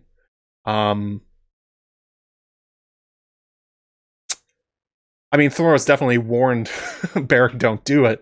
I don't really know. I don't think he knew like why that was a bad thing, but he seemed to have an intuitive idea that you shouldn't bring back Catelyn. Yeah, it's... I do wonder, though, if there's some part of Beric that is living on within Stoneheart. I'm hoping it does. Maybe there will be some reawakening of who Catelyn was at some point, but she might just be Stoneheart at this point. Very sad to think. Yeah, Emma, you're here for the trauma? You're ready for Red Wedding 2.0? I'm ready for Red Wedding 2.0. Nobody's going to enjoy it, though. I think that's kind of the point.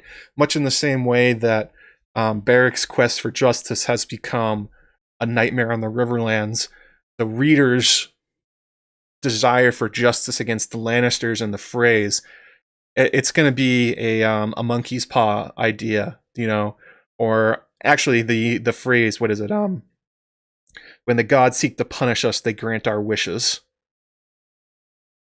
If you want the Red Wedding 2.0, George is going to make it hurt. Who knows how far Catelyn's going to go, how far the Brotherhood will go in their revenge against the Freys and the Lannisters. One of the things that definitely, I talked about this a lot with Michelle Jaworski about a couple months ago, talking about Lady Stoneheart. But one thing I'm really scared about with the Red Wedding 2.0, if it happens, is that there are likable characters on the side of the Lannisters that are likely going to be there for the upcoming wedding, and what Stoneheart will do to them, like Jenna Lannister, Jaime's aunt, or Devon Lannister, they don't seem to be bad guys. They don't seem to be bad people. I mean, they're related to Tywin, and that's sort of going to be what they're condemned to death for. And how far the Brotherhood seems to be going, and George's amazing imagination for suffering and pain. I'm not looking forward to it in the sense that, like, it's going to be entertaining. It is going to be, if it happens, it's going to be one of the hardest things to read.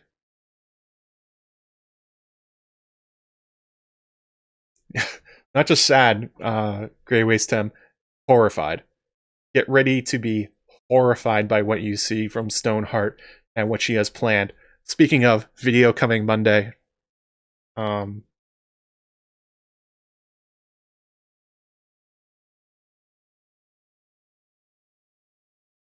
Let's get to some Patreon questions here. We got a bunch here from Maura Lee and a few from Eric. So we'll kind of bounce off between these. Also, you guys at me in the chat if you have any questions I missed while I was talking, or if anything you want to anything you want me to address, throw them in there. I mean, I was late today, so we'll go another probably 15 minutes or something like that. I know Radio Westeros is streaming today, so that should be fun. So from Maura Lee, in A Storm of Swords, Arya and the other captors that were with her are brought to Beric within the Hollow Hill, where he sits on the Weirwood roots and is revealed to be a follower of the Lord of Light. What is the significance of this? I kind of talked about this a little bit earlier, the connections between Beric and Bloodraven and the parallel storylines that's going on between Arya and Bran. I think one way you can definitely take the comparisons between them is that Bloodraven is obviously not a follower of the Lord of Light, but he's still sitting in the Weirwood throne, and he's still using his powers to influence the world. So if you wanted to take it in a kind of a meta sense, it could tell you that maybe there is no specific gods, or there's no difference between the magic forces, that somebody that thinks they're praying to the Weirwoods and somebody that's praying to the R'hllor may be praying to the same thing. That there's because we don't really know what R'hllor is, or even if it's real. And especially that there's some kind of fusion between their understandings. Like, for instance, Melisandre does see visions in the flames, and followers of Weirwoods and the old gods definitely see visions too that come true. So there may be some some force or something uniting them in the background of the world that George is hinting at, that maybe there's no difference between them. That's actually one of the cool things. I think Yolkboy wrote it years back about Melanie Seastar and the idea that Melisandre may be Bloodraven's daughter. It'd be kind of cool if she thinks she's following R'hllor, Bloodraven's following the old gods, but they're not enemies, they're actually the same thing. Question here from Eric. Actually, let's grab one from the chat. Anders Graham, do you think Firewhites have completely free will? Beric seems to have free will, but he seems to be giving it up, basically. That he can choose to bring back Catelyn if he wants to. He decided to do it, not that it was forced upon him. That seems to be one primary difference between Firewhites and Icewhites. The Icewhites of the others seem to have seem to be complete thralls, slaves, basically, to the others, whereas Firewights are more out there on their own. But it's hard to say. We've never seen inside the mind of a Firewight. So when Jon Snow comes back, if he continues being a POV character, we may get some answers on what is the nature of being a Firewight. Like, obviously, Catelyn was a POV character, and since she has returned from the dead, she has not had a POV chapter. So there's a lot of questions within the fandom about what that means and why George has resisted showing us within Catelyn's mind. One reason could be with the Red Wedding 2.0, and I made the video I made trying to go into what her intentions are and what she really wants. It may be that George is denying us the information in the same way that he doesn't show us Varys and Littlefinger's thoughts, since she's now more of a schemer character than she was before. But yeah, it's a good question. Is if Thoros told Beric to do something in a particular way, could he stop him? I'm not really sure. Well, I think we're just gonna have to wait and see about Jon's resurrection, if he's a Firewight, and if he is connected to Melisandre in some way. Not sure, but good question. Very good question, Anders. That'll be one of the fun things to figure out.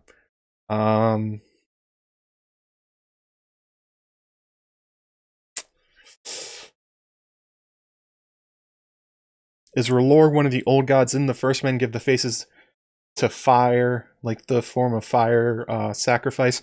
So R'hllor is one of those funny things in George's writing history, in that R'hllor is a character in some of his other stories, some of his earliest ones. One of his earliest stories was a fantasy sci-fi story about Prince R'hllor and Barristan the Bold, his bodyguard, and the two were adventurers. So I wouldn't be, but he loves dropping in Easter eggs from his previous writings in the current one. Like, he has featured the character Bacalon the Pale Child in fantasy and sci-fi and A Song of Ice and Fire, in totally disconnected stories, just because he likes writing them in. So that's one thing to think about with R'hllor, definitely, that there may be a physical character named that within the story somewhere in history. I wouldn't be shocked if that's the name of one of the old gods. But I definitely think there is a merging of the magical and the supernatural, kind of like in the back room of Song of Ice and Fire.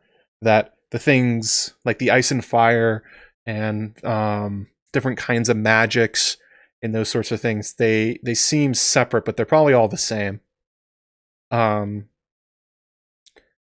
Different understandings of the same whatever supernatural stuff George has introduced. Let's grab one here from Eric. He said, Beric seems like a dashing but mediocre fighter who is made braver but less competent with each wound. Jon is a good but not great fighter who appears capable of reaching berserker states. How will Jon's injuries affect his fighting abilities? So that's an interesting thing about Beric. One of the reasons he keeps dying is he keeps getting caught and he keeps losing fights. Because Beric is not a good fighter. He wasn't even a good jouster. I don't think he even entered the melee. So the reason he keeps having to be brought back is because he keeps dying in fights. So, what does that mean for Jon Snow when he comes back? So he's been stabbed a bunch of times. I don't think he's taken any serious injuries like Beric has. I don't think his eye was put out. I don't think he has a caved-in skull or a massive gaping wound in his chest.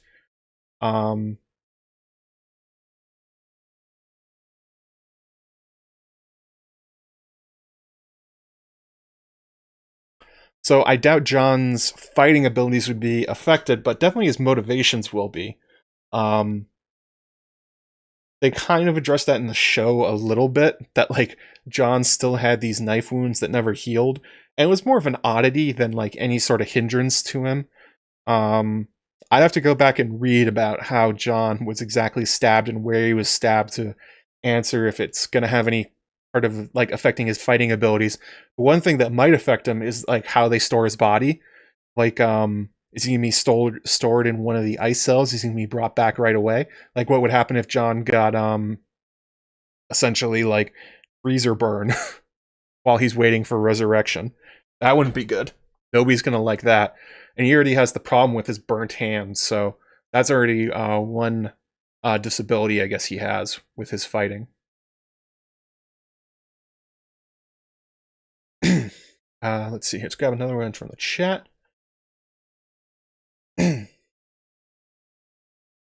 Oh, thank you, Aaron, for dropping in the Melanie C. Star theory. Yeah, Yoke Boy wrote that one up. One of my favorite pieces of tinfoil.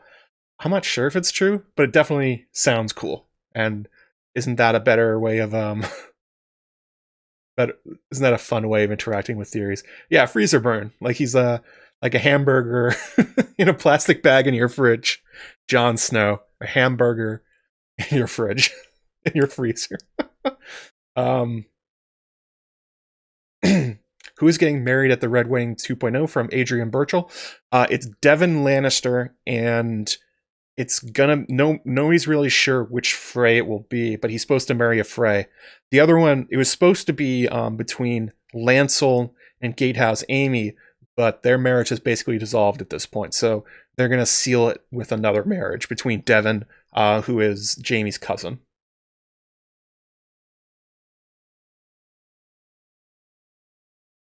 Hasn't his hand healed? No, that was part of the reason that they were able to essentially sneak up and kill him. That his sword got stuck in the his long claw got stuck in the holster, and that he couldn't pull it out because he hadn't been flexing his hand because it got stiff. He essentially throughout the books has to continually do hand exercises to deal with the scars from his burn. Yes, that's right, Jess. I am saying Jon is like the ice cream sandwich that your roommate left in your freezer since last summer. That is what Jon Snow is. Yep, Gatehouse Amy and Lancel.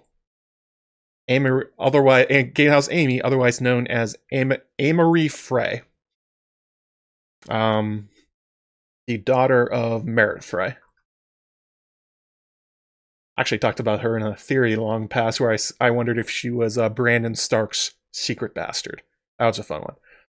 No says, so far to come back from life, you need that fire kiss or raised by another, but who's going to give it unless Jon's body perishes? He just snatches another like cold hands. So, Melisandre is still at the wall. She has not gone with Stannis. So, right? Hang on a second. Let me double check that. Melisandre's still, yeah, she's still at the wall when Jon Snow is killed. So she is in prime position to give the kiss of life. She did not have the scene, though, like she did in the show, where she met Beric and Thoros and learned she could bring someone back to life. So there is a knowledge gap there of if Melisandre knows that fire whites are a thing right now and that the last kiss works. But that seems to be the answer most think about who's going to bring him back. That'll be Melisandre.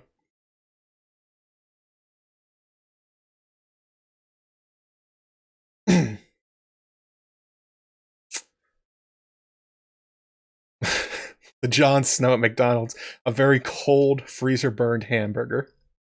Amare. I am very bad about pronouncing that one. Amare Frey? For a while I pronounced it Amy Ray, but because I'm bad at pronunciations.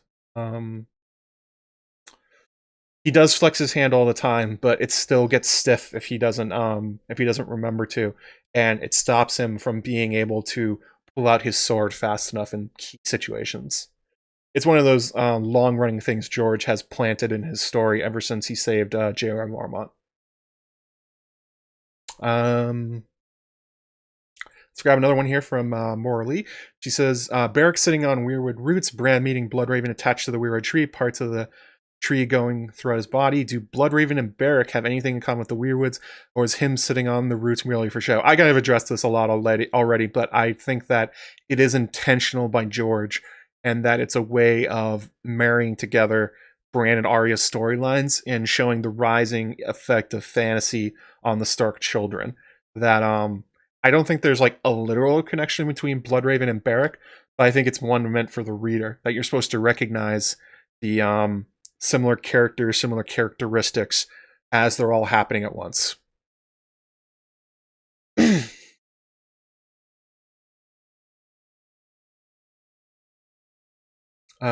Emma says, the way Thoros talks about it sounds like the Red Priestess give the kiss of life as a normal funeral rite, so Mel could bring back Jon accidentally. Yeah, she could. She could just, in order to just say goodbye, I guess, to him. Like, Thoros did it out of fondness for Beric because of their time hunting the Gregor, basically. They become fast friends. Not sure. I don't think Melisandre has the same kind of affection for Jon, but who knows? Maybe she just likes kissing corpses. Maybe that's a Melisandre thing. She just likes smooching the dead. Although it definitely seems like she's going to burn Shireen first, or Stannis is going to command her to, and then that's going to be the death that's going to pay for the life.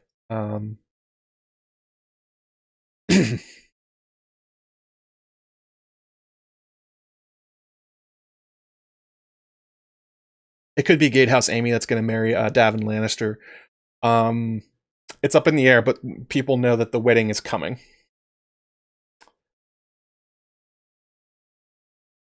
Melisandre, a fan of kissing the dead. That's going to make some people mad at me. Eric also asks, Thoros and Beric seem like an odd couple. How did they first become friends? So, Thoros is kind of like a party animal. He loves going to tourneys. He loves going to fights. Like, he was on Pike when they raided it, when Balon tried to declare himself king. He also just likes going to tourneys. He likes winning in the melees. He likes jousting. And it seems like Beric, before his time as the Lord of Corpses, that was probably what he did with most of his time too.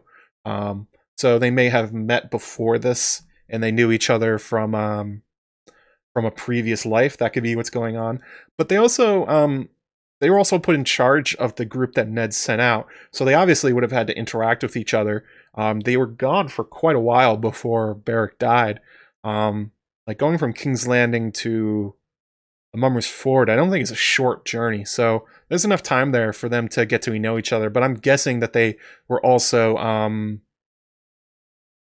pals, or at least friendly beforehand, that they knew each other. In the same way I pointed out earlier in the stream that all the guards in King's Landing are like, oh hey, it's Beric. So obviously Beric is not just a guy standing in the marches watching for the Dornish to show up. He's clearly out and about, and a famous character. Or not famous, he's not famous like Loras and Jaime, but he's famous enough that people in King's Landing know him on sight and know his sigil, which is not a thing that every lord can claim. They don't really get into, I don't think, their backstory, though, about that, so it's just kind of up to you as the reader to fill in the blanks. Similar interests, similar places they've traveled to, most likely, so who knows? Actually, no, Beric would have been too young to go to Pike, I think. 22. Yeah, he was too young for that. Or maybe some of Renly's parties in the Stormlands. Who knows? Let's see here. What made, this is from Maura Lee, what made Beric decide to give the kiss to Lady Stoneheart? Was it because he was weary of living? Or do you think you could alter your motives? Yeah, I kind of went over this a little bit earlier. I think there's a few good options. There's the weary of life idea. There's the idea that he's just following prophecy and dreams, that he takes them very seriously, so that's why he went through with it. But also the idea of, like, trying to make it up to Ned and Arya for failing Ned in his charge and not being able to find any of, like, Arya's family for her. And also because Harwin asked him. So it seems like Harwin and Beric have a pretty good relationship. They seem to be friends, so it doesn't have to be even one thing anyway. It can be a bunch of them. Anyway, as you guys are listening in the comments or on replay, put it down in the leave me a reply. Why do you think Beric brought Lady Stoneheart back from the dead, knowing that the Ghost of Highheart told him it was going to be a bad thing?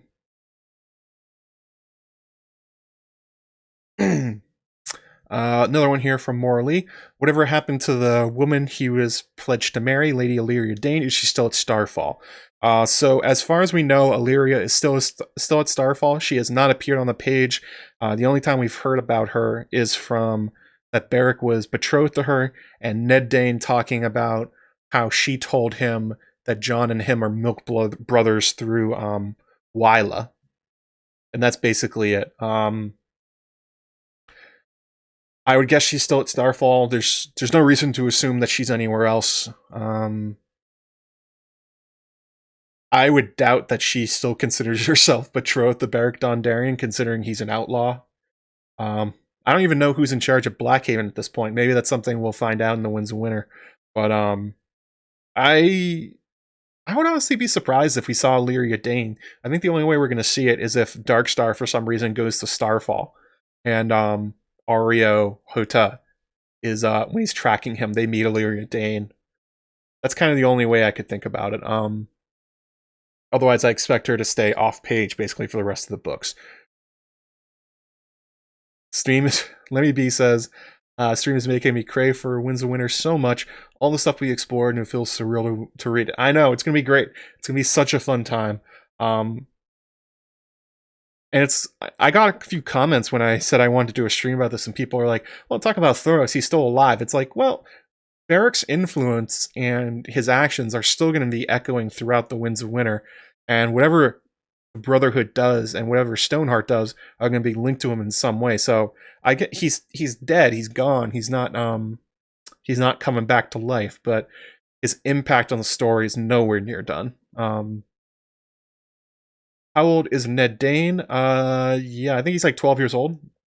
He's a little bit younger than Jon. So Jon's 15, I think. Ned's 12. Something like that. Ned was not alive at the time of the Tower of Joy. He came later.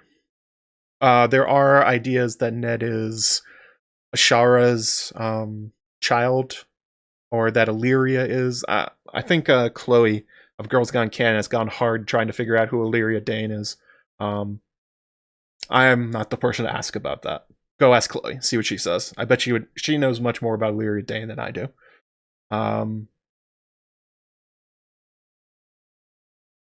If Mel resurrects Jon from Allen of Oak, she should be with him at all times, so whenever he dies again, she resurrects him. Maybe that will be the relationship. Maybe she'll become the Thoros to Jon.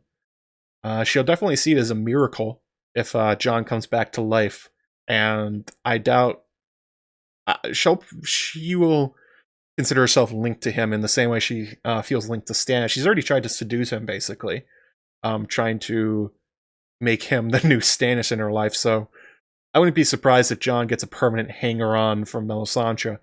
But I think the show probably has some insight there that she's probably going to kill Shireen, either on Stannis' orders or on her own, and that he's not going to forgive that one. So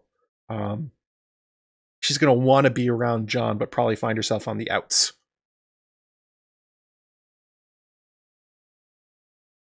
I mean, if Beric could come back from the dead, Jasper, then Thoros would have done it already. So I'm guessing he's done in the story, as in being a character, like somebody walking around doing things. And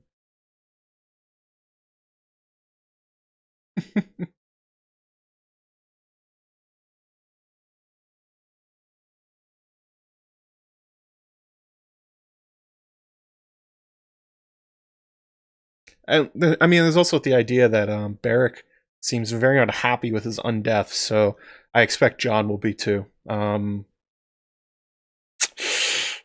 Yeah, that'll be a lot of fun. Great wisdom. How long do we get that Sans video where you can't make fun of him? Video after next. So the next one is a super secret project. Then I'm going to be doing the Stannis one, where I'm not going to make fun of Stannis, even though he's a chode. Last question here from Maura Lee. Lord Edric Dayne goes his separate way after the final death of Beric. Does he return to Starfall? What do you think will be his fate in the final books? So, Edric is an interesting character because he seems to have been screwed by the 5-year gap. Where clearly George wants a member of House Dayne on the page, and he wants somebody to go to Starfall, it seems like. But if the 5-year gap was involved, when it picked up, Ned would be 17, I think, 16 or 17. At that point, George has no problem considering 16 or 17-year-olds adults. So he could be the eyes in Starfall. He could have whatever he's going to do with Dawn, whatever's going to go on with uncovering RLJ. But since he went against the 5-year gap, it seems like he invented Darkstar, Gerald Dane to fill that gap. So what's going to happen with old Ned Dane in the future? Well, I think he left with a few other characters, but I think the most likely thing is that he's going to head back home to Starfall. He is the Lord of Starfall, apparently. It seems like he's had enough with the Brotherhood without banners and the outlaw life. Actually, that's one of the things I wrote about a while back, and I talked about it on a stream with Chloe about House Dane.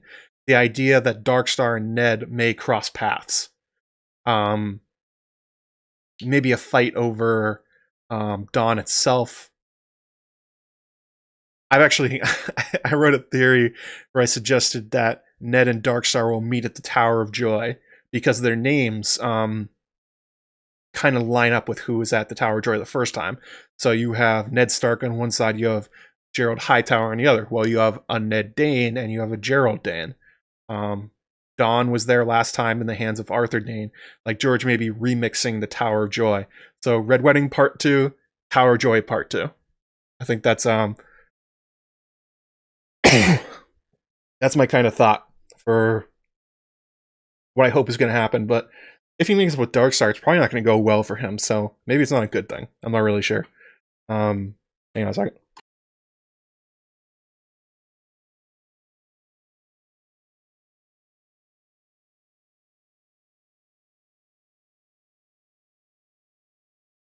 All right. So I think we've gone over enough time here. Thank you guys for watching and hanging out with me. Hang on a second. Before you go anywhere, I'm going to post the link for Grand Maester level patrons. So you guys can all go watch the new video. I haven't finished all parts of it yet. Like, I haven't done the thumbnail, or I haven't put in the exact name and everything. But here we go. Link in the chat if you are a Grand Maester level patron and up. Or if you want to sign up to be one, you can go watch my new video right now. It is unlisted on YouTube. Just published. So what do we have going on? So Monday, there'll be a premiere for my latest video talking about what Lady Stoneheart will be doing in the Winds of Winter. We touched on parts of it here. That's the reason I want to talk about Beric Dondarrion and Thoros of Myr, because they are integral to the Stoneheart plot. Stream next Sunday, same time, Saturday at 2 p.m. I'm guessing I'll probably be talking about the upcoming video then. Maybe do a Q&A or something like that. Fold the Thoros thing into it. I don't have a guest planned or anything like that. It might just be me again. Hopefully the lakes don't go crazy. Maybe I'll do the giveaway I was playing for the video on the stream. Actually, hang on. I'll show you.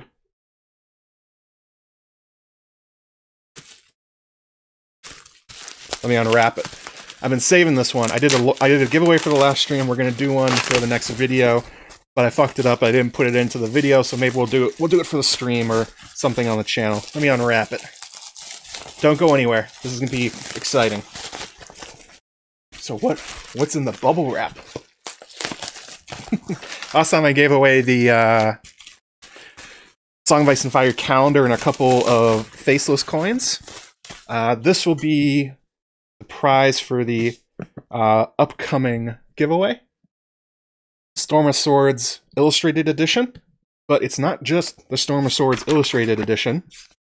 It is a Storm of Swords Illustrated Edition signed by George R.R. Martin. So that'll be the next giveaway. I have my own copy up here. I bought my own, so I bought two, and that's what we'll be giving away with the upcoming video and stream. So look forward to that next Saturday. Yeah, Magician versus Bubble Wrap. Bubble Wrap wins. That was some good wrapping from George's store out there in Santa Fe. That's one thing you can do, by the way. You can go order books, signed books from his store. So check out for that. If you enjoyed the stream, and I hope you did, throw a like on it, subscribe, hit the bell button so you get notified of future ones. If you want to support me and get access to exclusive content in the Patreon Slack, you can go to patreon.com/JoeMagician.